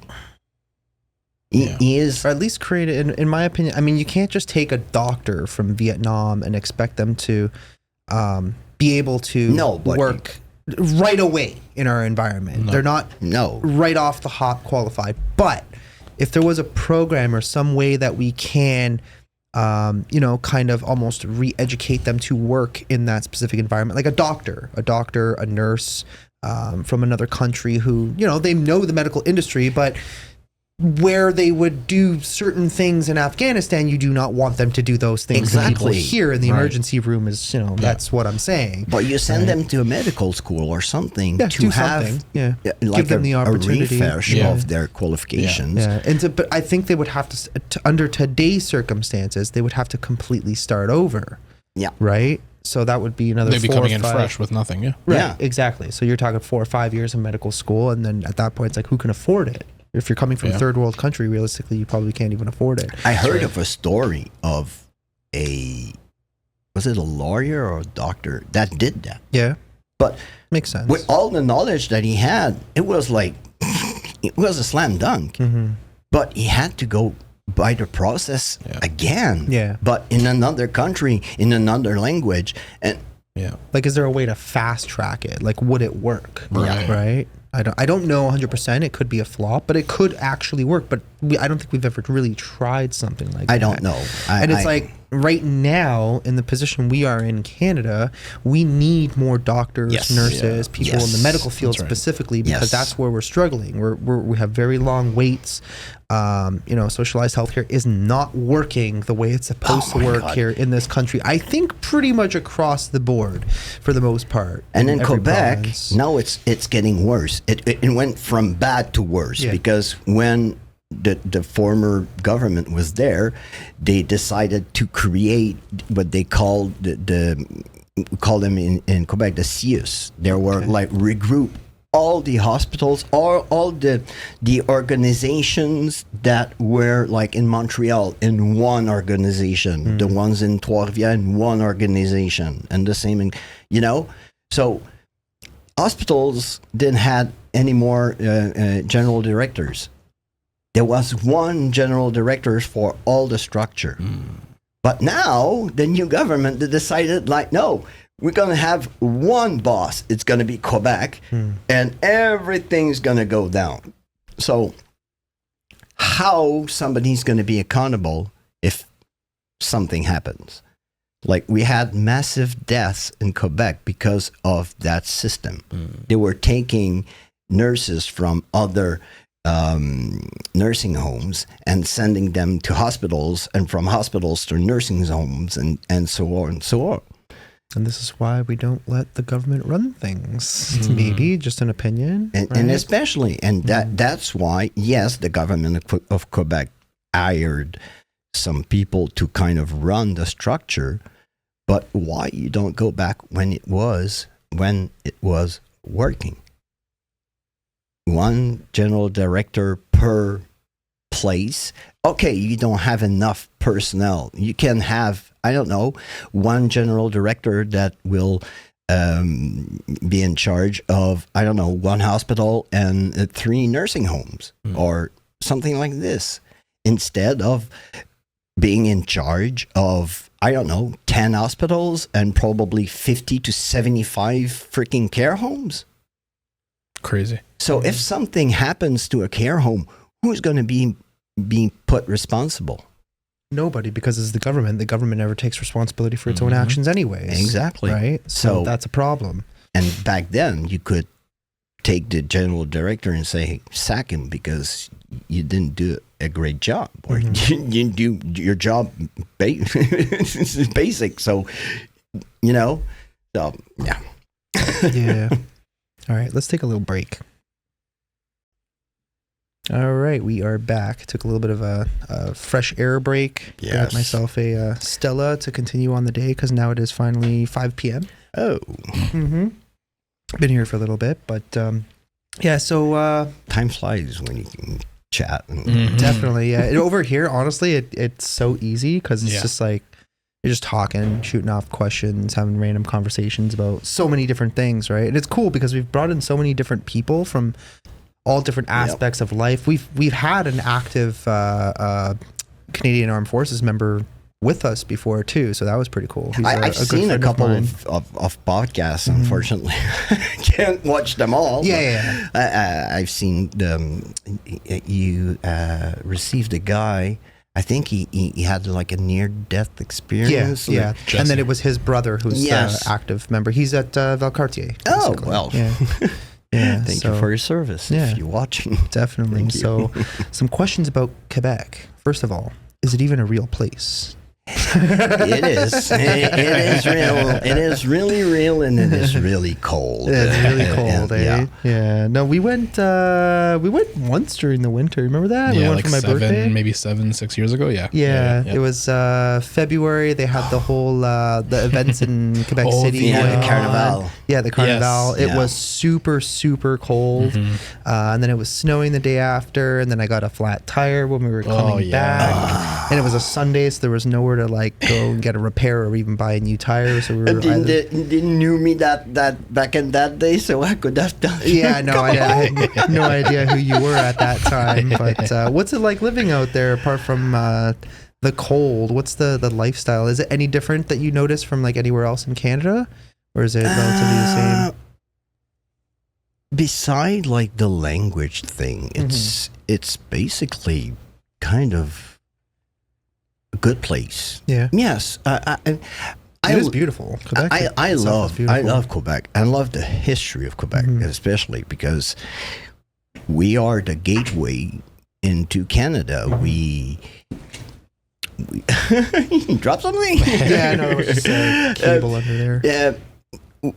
It's where Canada was founded, and living in Quebec, and especially having the chance to speak French and English, having the chance to Yeah, you definitely have an advantage. being able to speak both official languages, for me, it's something really that I cherish, because we're the only province in the whole country that still have that language. That at least speaks French first, and Yes. then English is a Then second English, language. exactly, Yeah. and because of our French heritage, because it's the French that founded us and everything. So the only thing that I don't like is the freaking separatists. Yeah, I was going to ask you about that. I am far for being a separatist. Like I always say, I have the Yeah. country Nice. tattooed on my Canadian- arm. Canadian first. I am Canadian. I served my country that is Canada.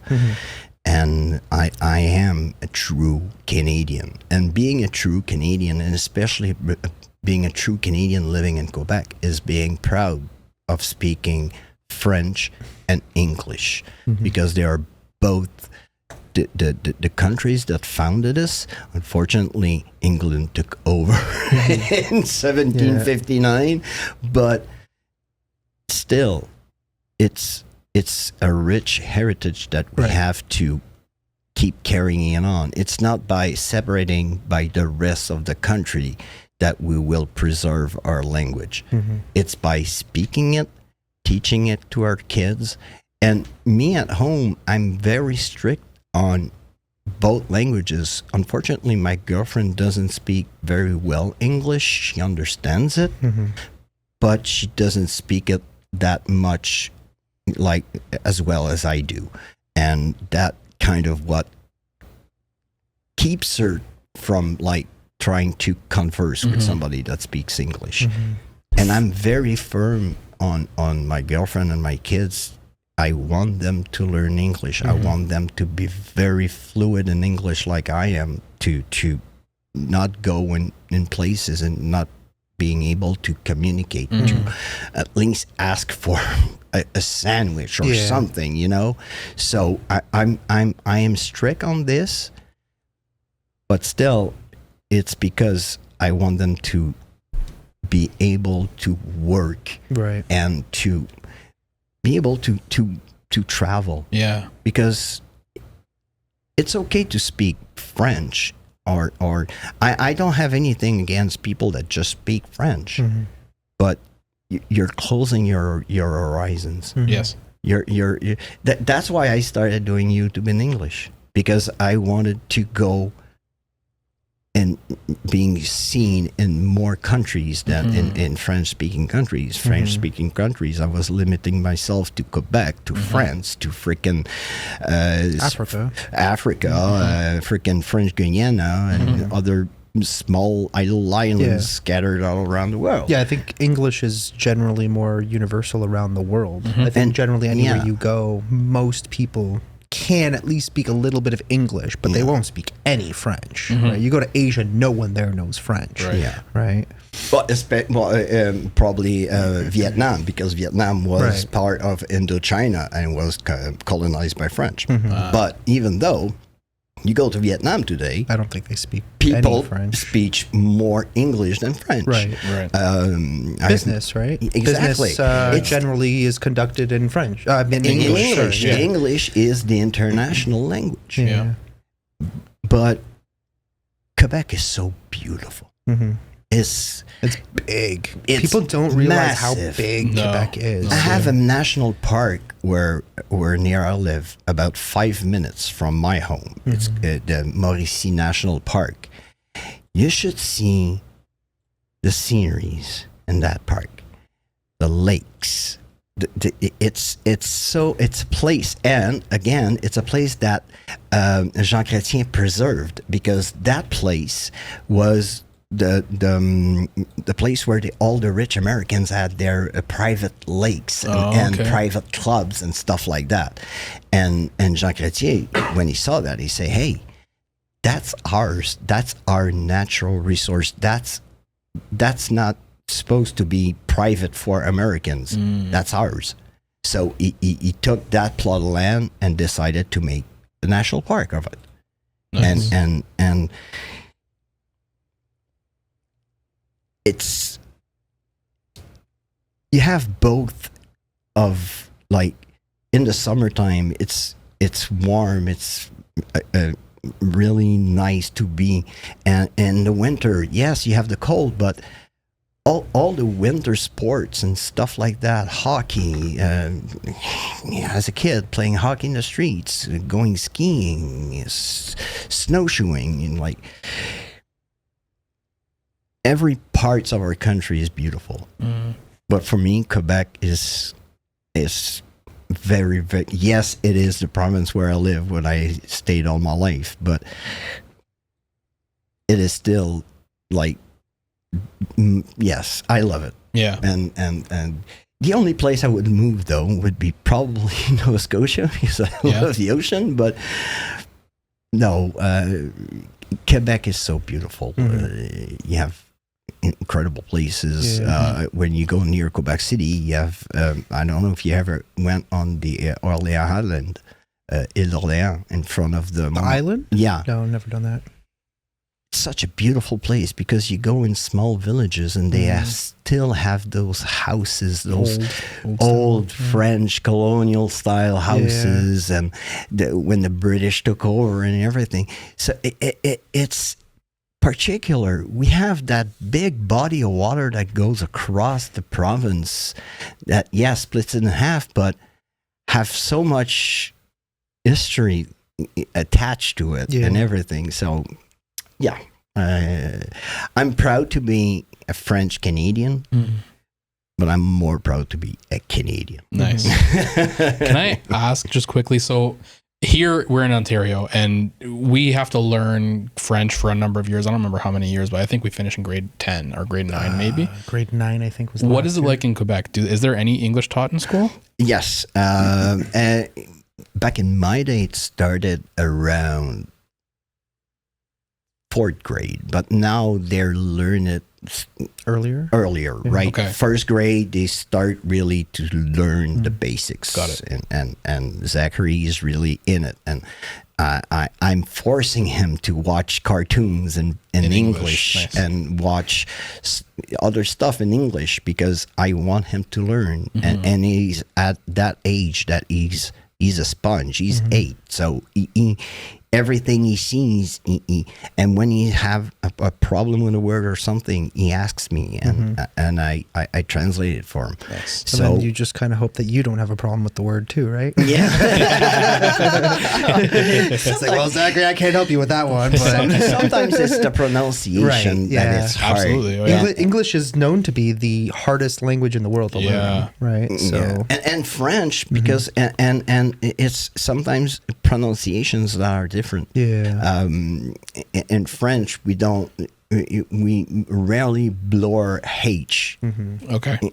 So when we say something, we always say that the H is silent. Yeah. So we don't put emphasis on certain Right. letters or pronunciations. So it's different, and people still have to learn that the French that we are speaking in Quebec is really close to the old French they were speaking back in France. Okay. And it's people not like tend the current modernized. exactly. version. People tend to forget that the French they are speaking right now is kind of a more refined French because it came in a certain period of time when the high society wanted to speak a certain way, not like the little population. Yeah, so they not like a dialect. basically, Exactly. right? So they that's want to destroy when- dialect and Exactly. So that's why they transformed. Some people had big accents because they came from certain parts of France.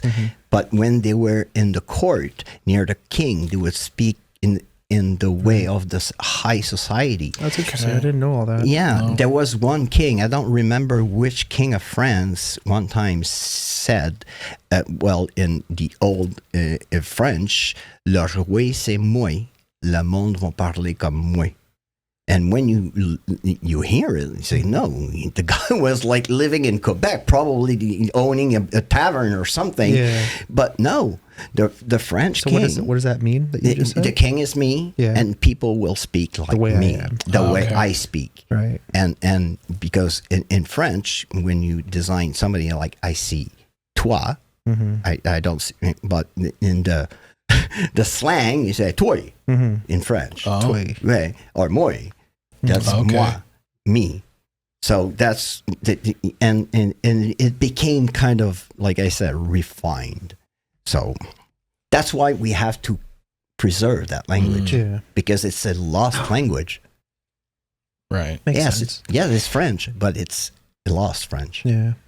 Even like Italian too is kind of like that. So if you're in the north, typically above, I would say like north of Naples, everyone generally speaks one form of Italian. It can be slightly dialect because of the outer countries that border Italy. So like, for example, in Croatia, there are communities that used to be part of Croatia. That used to be part of Italy and then became part of Croatia. Right. And I learned that during 2012 when I was speaking to this Italian couple outside of the hotel because we went to go and watch the Euro 2012. We were supporting Italy, and it was Italy versus Croatia. I was speaking to this couple. They were speaking proper Italian, so I started speaking to them too. And my Italian's not very proper. I grew up, in a Calabrese family, so it's very dialect. The 'cause we're dialect in the is south, different. right? Yeah. It's very like made up words and shit. But anyways, I'm talking to this couple, and we just decided that we're going to go to the game together, share the same cab. So me and my friend Daniel come out of the hotel, and they're there meeting us, and they're wearing Croatia jerseys, and we're like, what? What's going on here? They're like, oh, where we live, it's technically Croatia, it used to be part of Italy, so we speak Italian, but we consider ourselves Croatians. I'm like, okay, that's interesting. So yeah, that was kind of just something that I had learned at the time. But yeah, generally, Italy is so interesting because as soon as you pass that kind of like middle point and keep going south, every town generally speaks a different version Dialect. of Italian from the other town, literally just a few kilometers away. Amazing. It's that crazy. Yeah. And we have small pockets in Quebec that still speaks different dialects. Like when you go in Gaspésie, there are certain villages in Gaspésie, still. That's like the north, right? No, it's the round east. part. The round part, the east, the far east, where They're on the water, kind of, right? yeah, where the rock with the hole, the massive hole, the rocher percé, where it is. So they still speak the old Acadian, Right.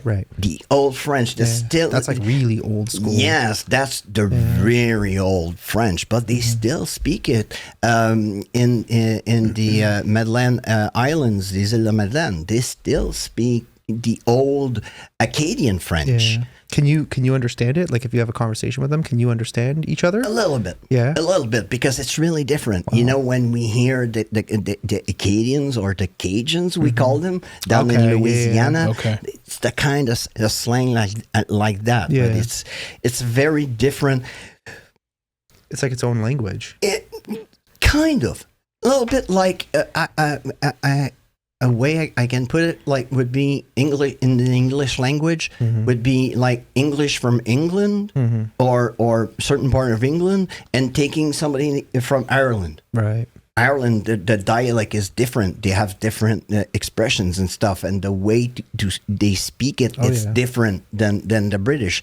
It's the same in Quebec. In 95% of the province, people speak like I speak when I speak French. Right. But when you go in those little pockets out east, they still speak that Acadian language, because they were fortunate enough to not have been deported back in 1760 something, when they deported the Acadians down to we know where.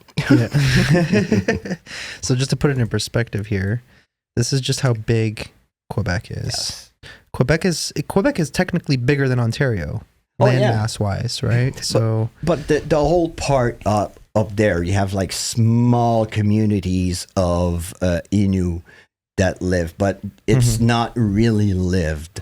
The further up north that people live, it's where you see up here, nobody lives up here. Yeah, like I mean, I'm sure there's some there's people, small but, communities, but where you see that massive lake, you have that just above your this is Lac Saint-Jean. Okay.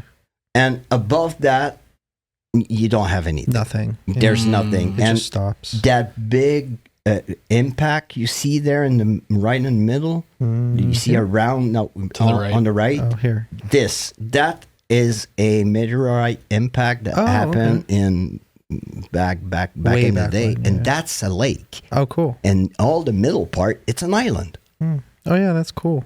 And that is the Manicouagan Reservoir. There's probably no roads that even go up that way. It's probably you all can, just, but you'll come up to dirt roads once. Yeah.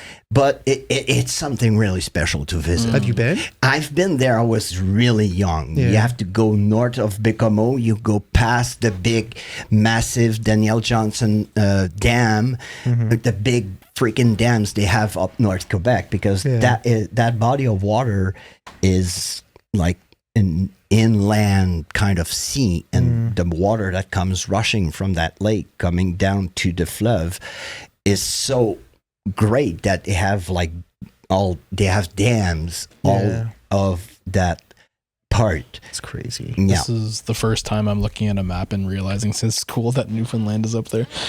Well, that's Labrador. Yeah, that's Labrador. That's Newfoundland part. is technically here. Yeah. Oh, okay. And So this is where I was. I thought, Yeah. I was kind of right then. So I always thought it was like down here, and then Nova Scotia's like over this way, right? That's a little bit down. here. Yeah. That might be, yeah. Okay, so I was half right. This is all of New Brunswick. So Newfoundland and Labrador are two separate things. That I've also definitely forgotten. And so it's all considered Newfoundland and Labrador. Yeah. It's all one province, Yes. but the actual island is the island of Newfoundland. Yeah, okay. And then so here's what I did. So we took so Mo and I, what was it, like 2 weeks ago? Yeah. So we took a ferry from about here, which is North Sydney. 6-7 hour ferry ride to here. We drove up this way, stopped here, Stevensville, and then basically drove all this way to St. John's. Gander, that's a former military base. Right. And it's all this whole eastern seaboard right here. If you go up and down, it's all former war bunkers, bases. There's tons of abandoned bases. It was a part of the defense system. But you know that Saint-Pierre-et-Miquelon, you see in the bottom? Yeah. You know that if you go to that island, you need a passport.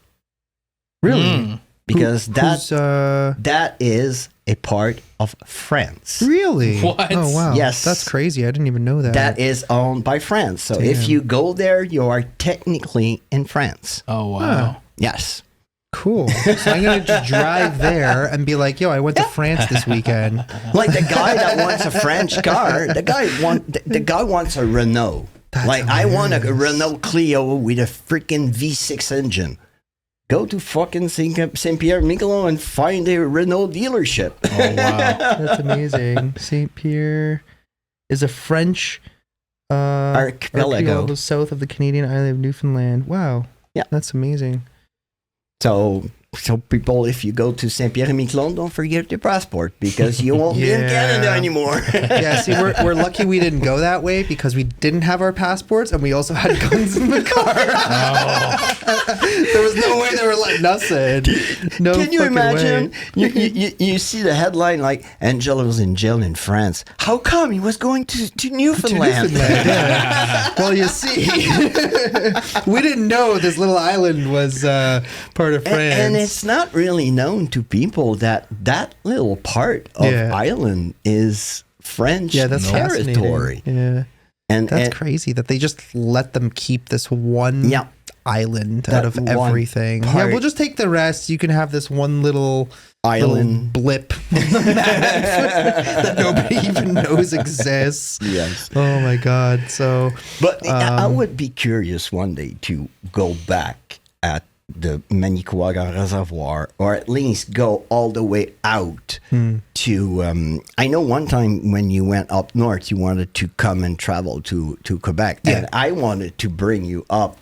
Oh, we'll do it one day up the coast because where my sister like Bay and all those areas, right? But up the North Shore, you can go further up, and because my sister-in-law, she lives in Sept-Îles, where is the big penitentiary in Port-Cartier. Okay. And is it like an active? Oh yes, it's a supermax. And you have two supermax in Canada. You have Kingston and you have Port-Cartier. Port-Cartier, it's like... Is it Kingston still? I thought it was Milton. Milton, sorry, Milton. Yeah. But both of them have the massive mass murderers. Well, Magneto was there for a while. Okay. And he was transferred. Magnotta or whatever. Yeah, so those are the people that have there. But past that... You have some Innu communities. Oh, cool! And the road goes further, and the cool thing is you can go up all the way and see the end of the 132 or 138. Yeah, anything past that, I guess, would just be Labrador, basically. Yes. Right? Yeah. Which I think there are still roads in Labrador because there's like national parks, there's communities up there. There's a community near the border of Quebec and Labrador. It's called Fermont. And actually, right now, I saw a picture. They are evacuating the city because of the forest fires. And recently, the penitentiary in Port-Cartier was evacuated because of the forest fires. Even my sister-in-law got evacuated because the forest fires were so close to the city. But the whole town of Fermont is being evacuated right now. And when I'm telling you a whole city, you have a town and there's a massive structure. They call it the wall because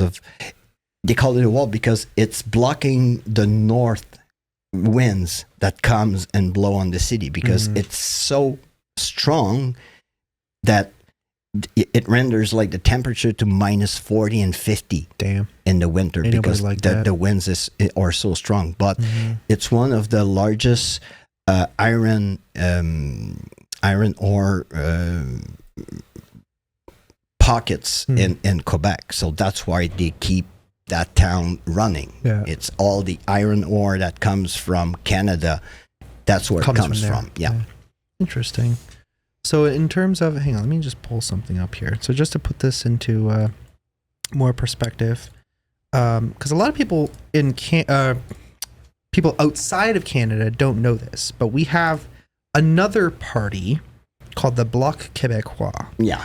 And this is kind of like the most despised party. Oh my But they have enough seats to kind of fuck your shit up in elections. Yeah. So, and they're mostly on the outskirts of the major cities. Yeah. And then obviously more north, all the way up here. So that light blue is their color? That's Yeah. their color. Oh, So they I'm got looking so at the much. I'm looking at the last. This is the last election map. Yes. So this was 2021 when they called the last election. Yeah. So these are the seats that they won. And the conservatives that we have now were probably orange NDP or probably light blue for Bloc Québécois. But you will see that Bloc Québécois mostly have seats in places where people unfortunately don't travel a lot. Right. Unfortunately. And they are so embedded into the freaking separatist kind of mentality. And it's not of actuality anymore. It's not like the main ideology of Exactly. Quebec. In essentially. 1980, that was the time to separate because Quebec was really rich. Every freaking industry in the world they had at least something in Quebec. Right.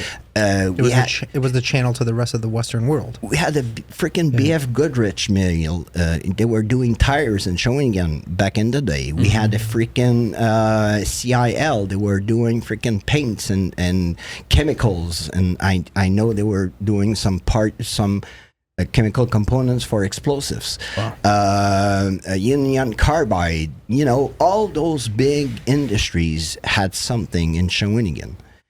Shawinigan was the place to come and work once. And all Quebec was really, really rich. That was the time. If Quebec would have wanted a country, that was the time. You said, sorry, that was the 80s. The 80s. Okay. 1980, the first referendum. Okay. But after that referendum, It stopped. everything Died. went downhill.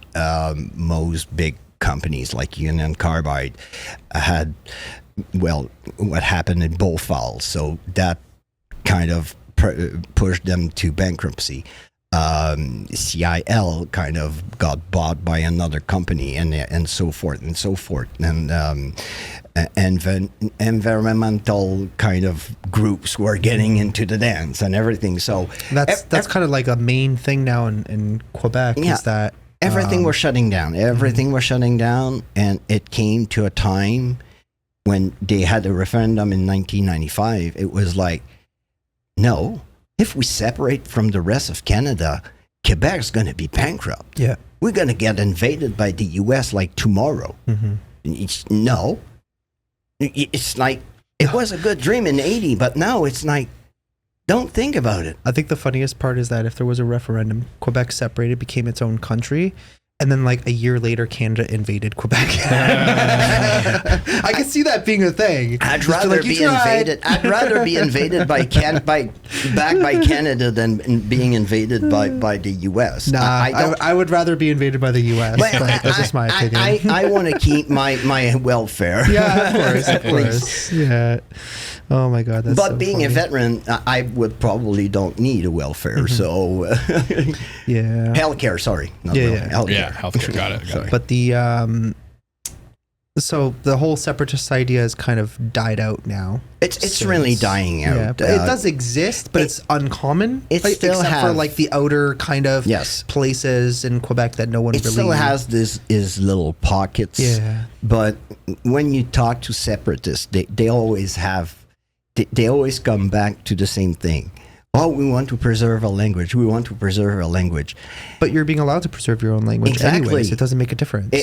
And that's what I answered them. Yeah. It's like, who keeps you from speaking Yeah. French? Who keeps you from writing something in French? Why is there something keeping your kids from learning French in school? No. And on the opposite, Canada wants to protect French language because it's part of his heritage.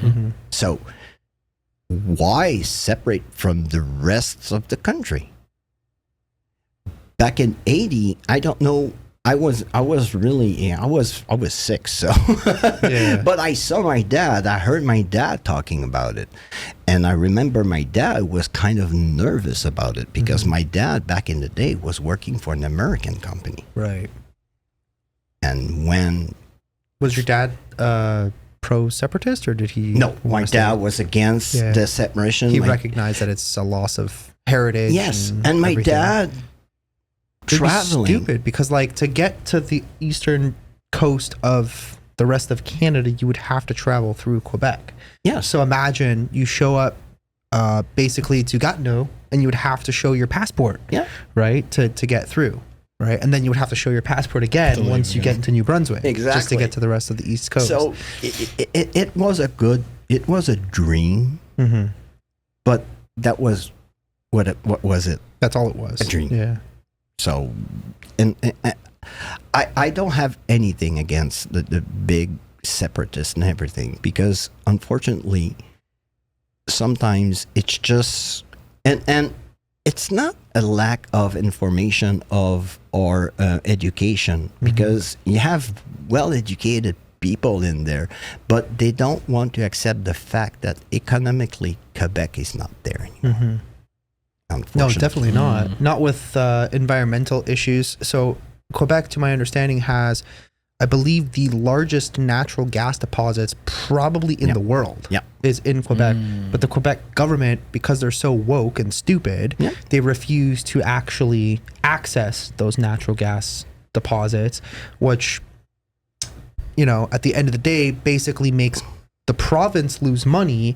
And then because of the equalization of payments of the provinces, so basically what happens is the profitable provinces, so typically the ones that actually utilize their natural resources, which would be Alberta, Ontario for the most part, Saskatchewan, actually have to pay the other provinces in the country because they don't make enough money to survive. Per equation. Right? Now, I would understand that in certain places like PEI, where it's a very small population, tiny little island, there's only so many natural resources, versus Quebec, which is virtually one of the largest provinces in the entire country, has the natural resources and is just personally refusing to do anything about it. But then you're asking for handouts, right? And that was one thing that I actually really, really agreed on with Maxime Bernier, because he was like, we need to get rid of this equalization of payments. If you cannot afford to, run your own province, then that's your problem, right? You're the one making your own decisions that are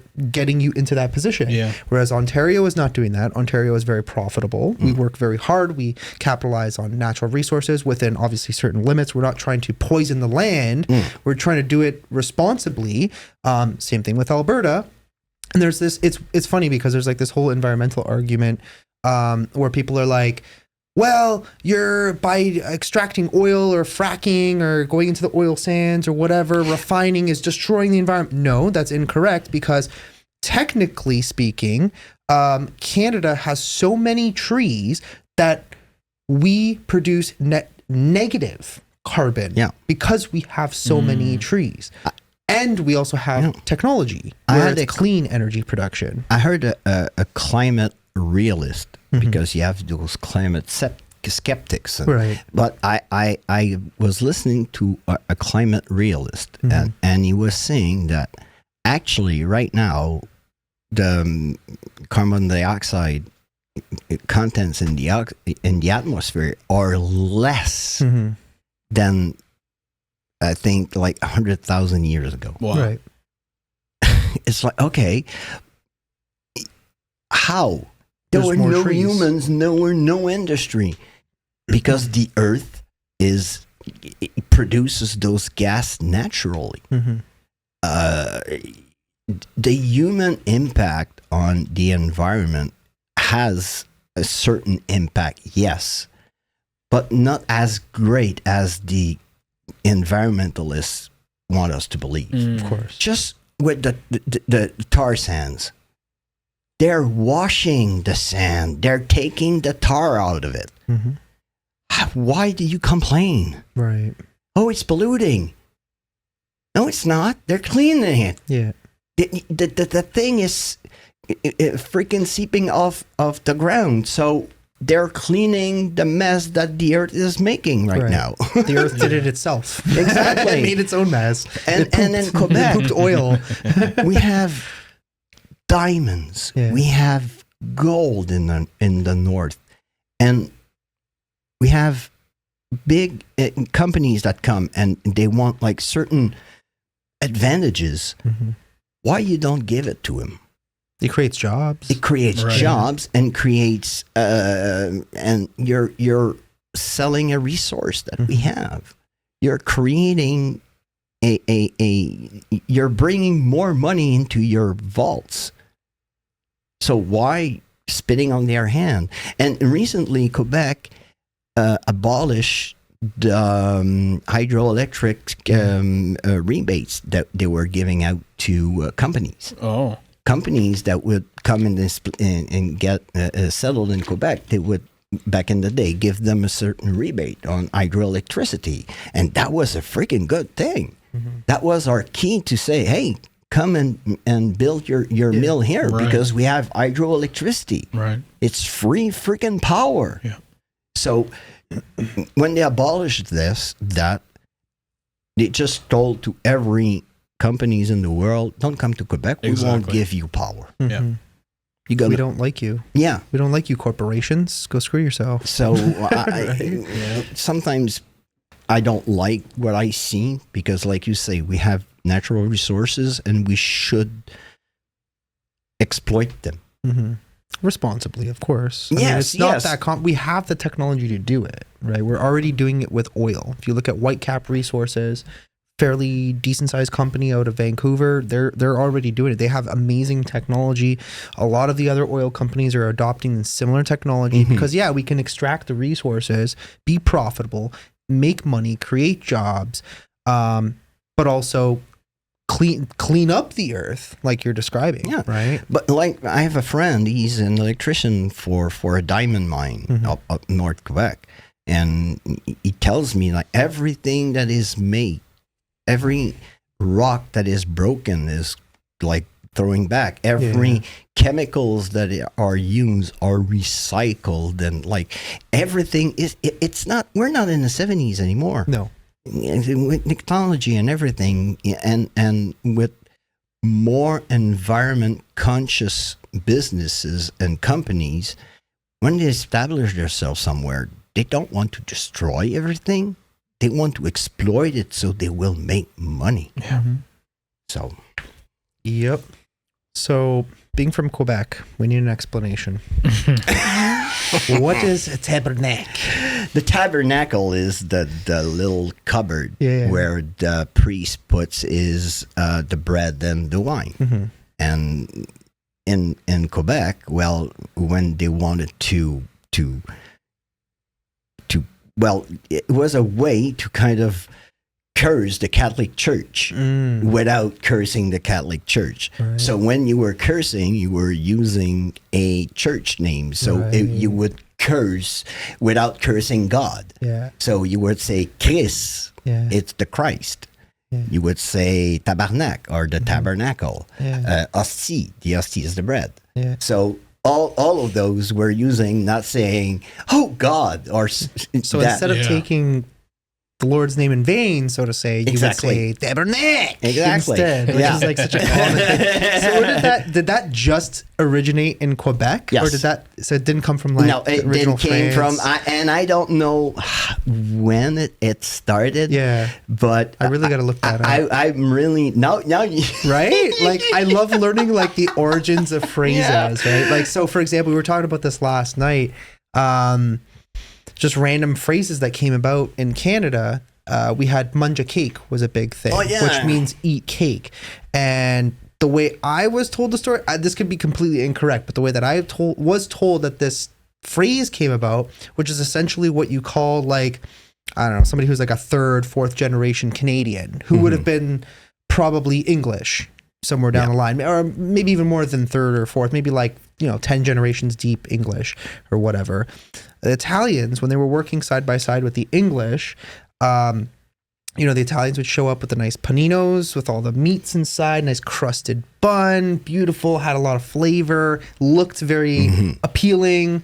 And then the English would bust out their white bread. toast, and it looked like cake. So the Italians would be like, "Oh, he's mangia cake, right? Which is Like, oh, look, eating. he's eating cake." Yeah. And it just kind of stuck as a phrase, like as a traditional white Canadian person would have been considered a munja cake. Yeah. Now we kind of say it's like you're a basic bitch Canadian who eats like mac and cheese or like simple English style foods. So nothing against the English or anything like that, but that's just the way the phrase apparently, and the whole like concept of the ideology came about. It's so funny. And we were talking about when English speaking people back in the pea soup, yes, in the 30s and then 20s, 30s, 40s probably, because the French Canadians were really strong in eating pea soup. Because it was really affordable and it was easy to make, and it was the meal of the working class. And the higher class English speaking people, when they wanted to kind of down talk a French Canadian, they would call him a pea soup. Oh, okay. So that phrase transformed. It was reused in the French language. And it was Frenchicized, if I can say, because now we have the expression pissou, and a pissou is yellow skin, like a guy that is afraid to like face his fears or face his problem. He's a coward. So for us, a coward is a pissou, because for the English speaking people back in the 30s, 40s. For them, calling a French Canadian a pissou, you were talking him down.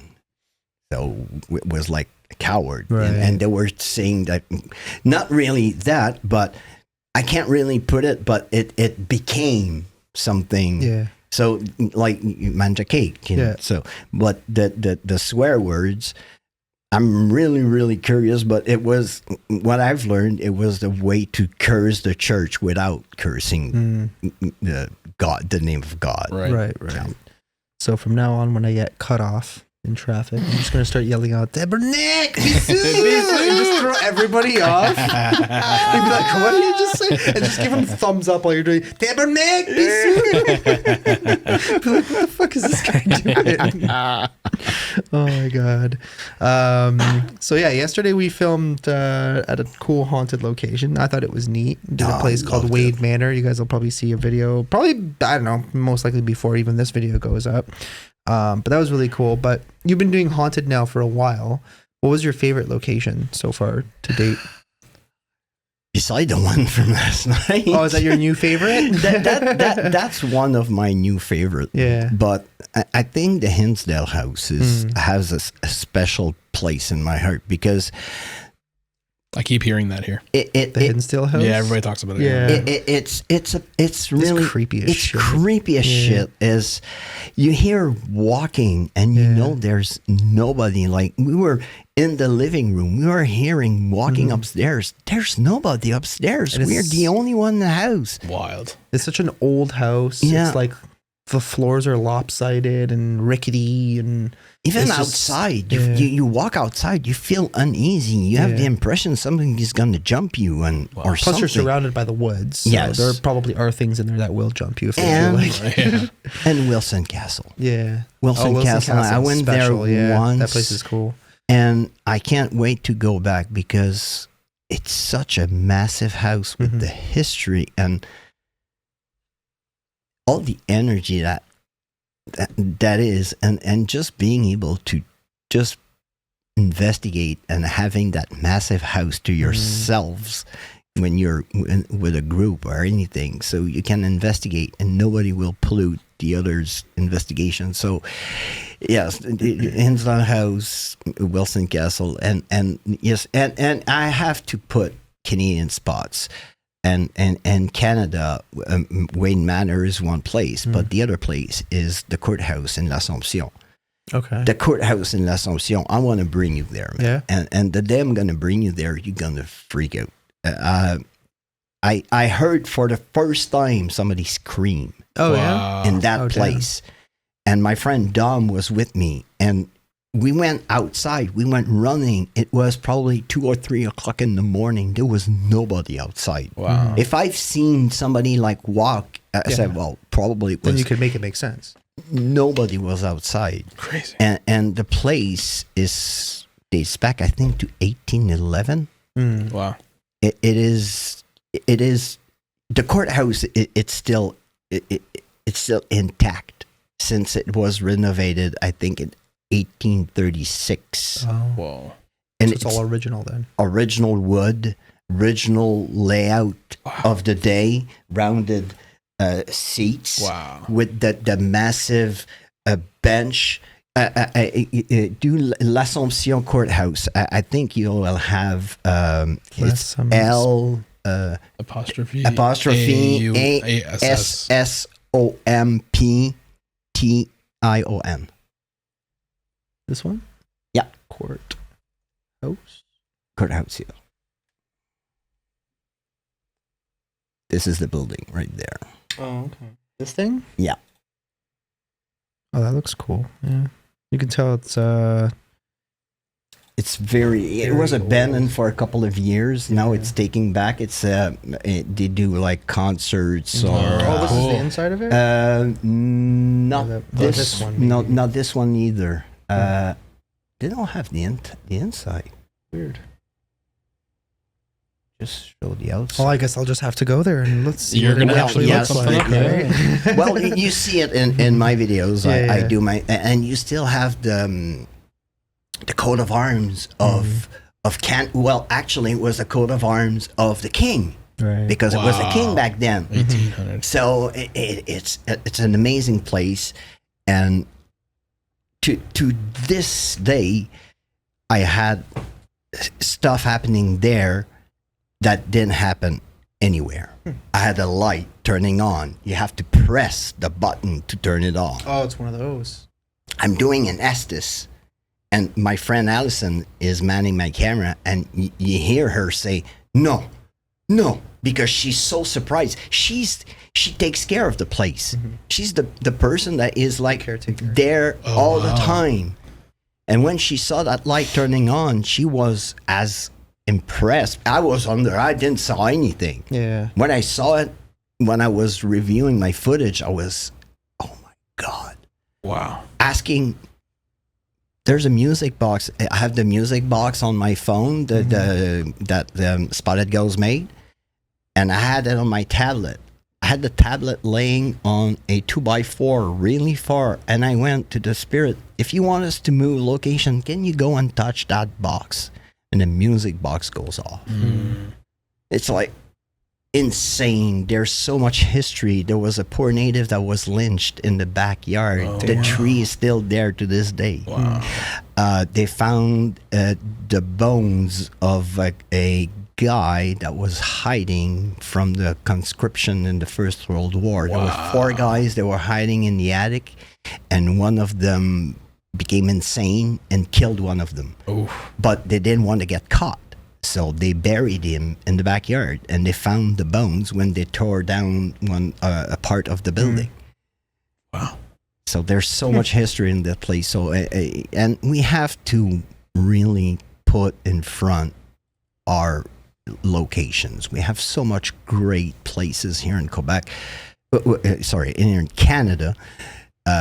We have cool places in Quebec, yes, but we have great places in Canada to investigate. And just the place, Wade Manor last night, Dustin has so much great stuff in his house.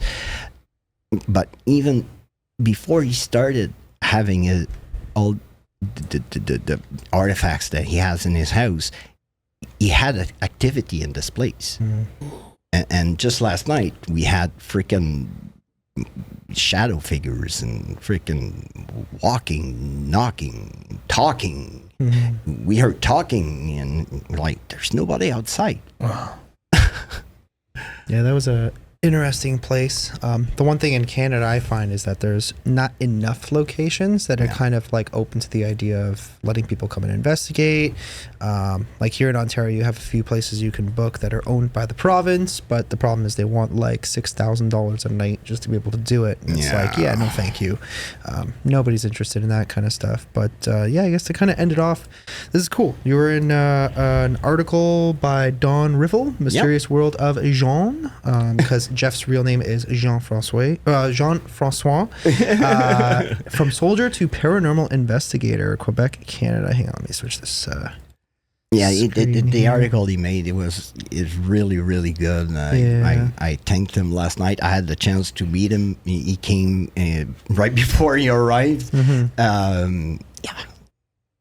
Journey driven by personal encounters that transform skepticism into belief. This narrative not only explores the depths of Jean's experiences, but also delves into the significance of his quest in uncovering the unseen. So yeah, go and look this article up.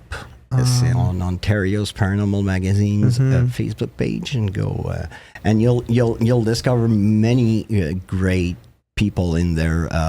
Don did like lots of interviews throughout the community. I know he interviewed a Rafe from Walking Among Us. Well, actually, all the gang from Walking Among Us. I think he did a little something on the Girls of Paranormal XP. I'm not sure, but he wants to put Ontario's paranormal in the forefront, and that we need people like Don. We need people like Dustin to really put Canadian paranormal out there, and especially locations. We're talking a little bit earlier about like prices and places like that, and that's the problem.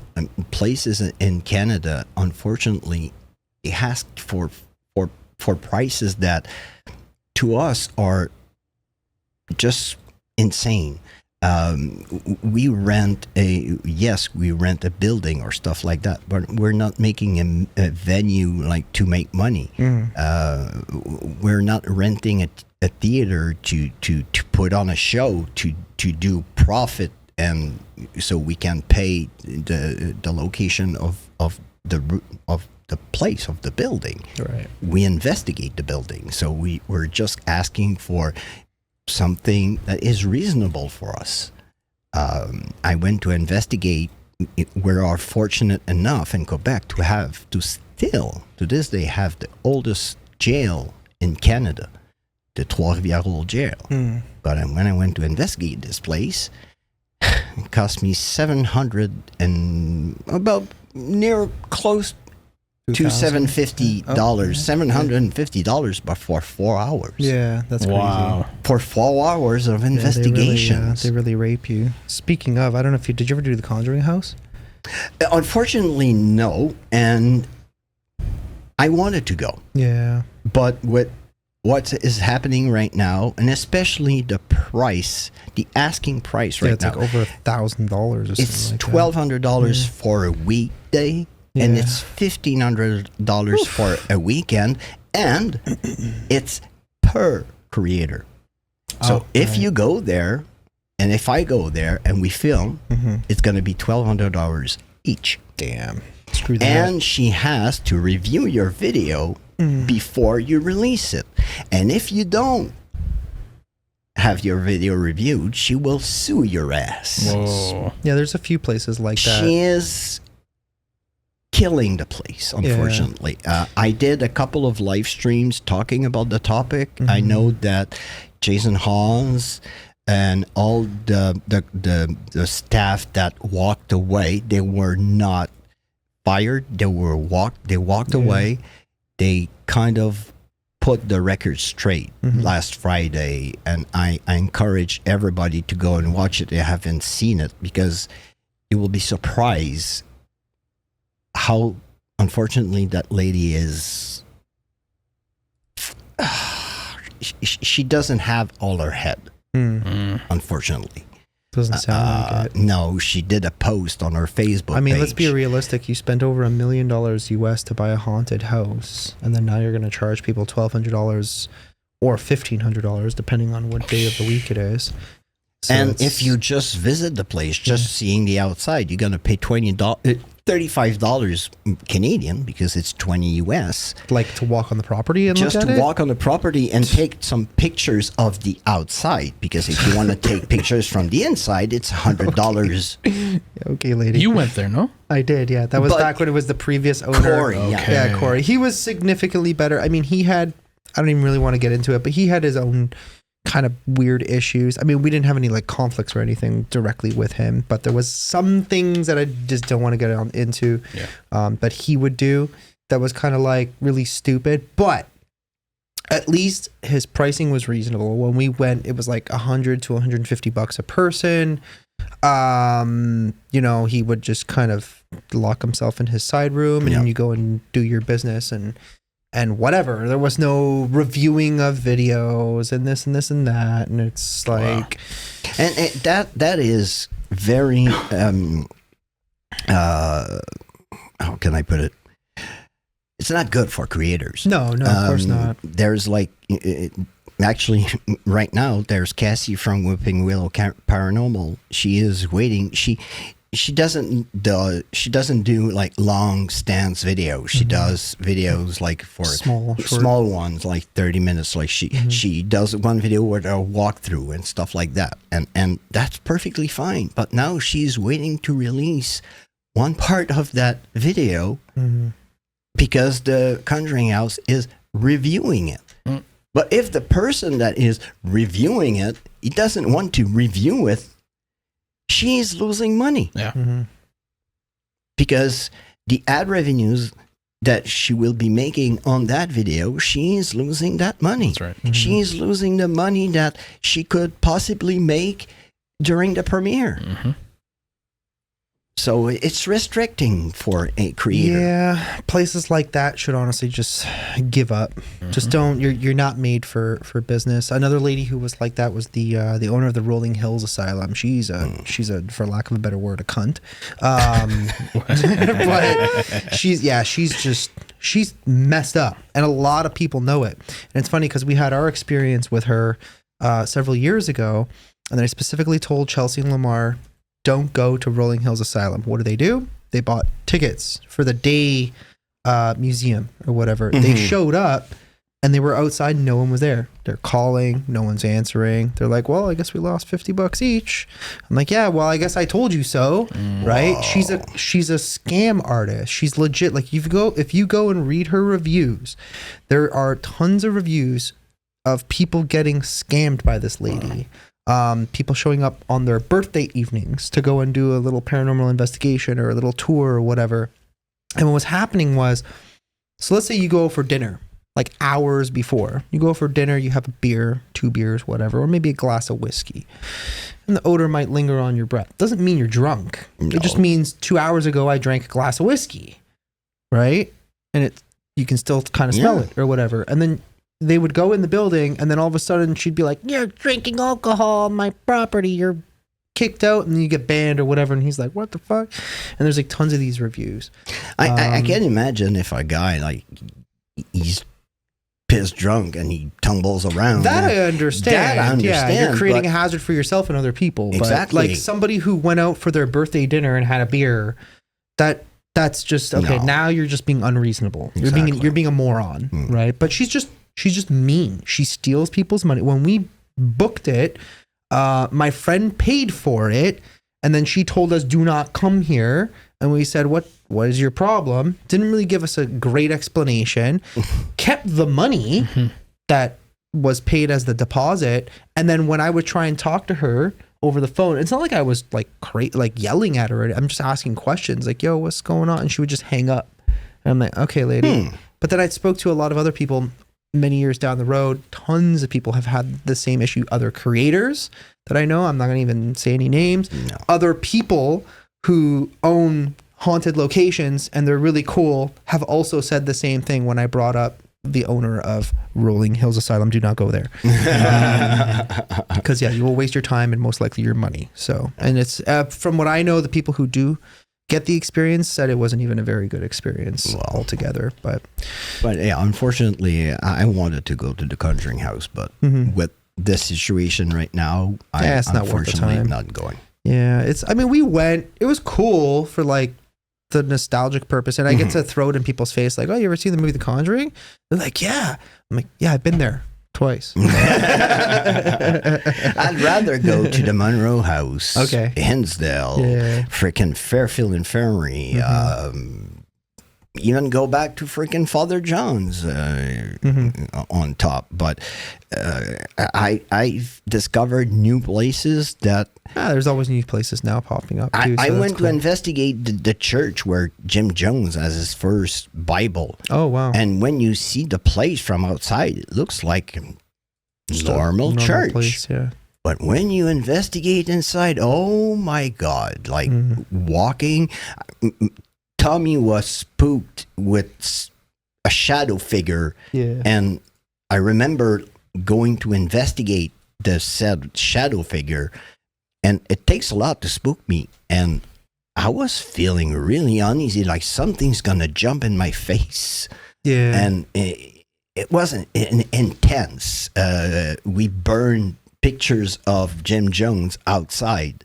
Wow. We had cameras rolling in the church with REM pods, and when I lit the freaking picture, the REM pod is going off in the church.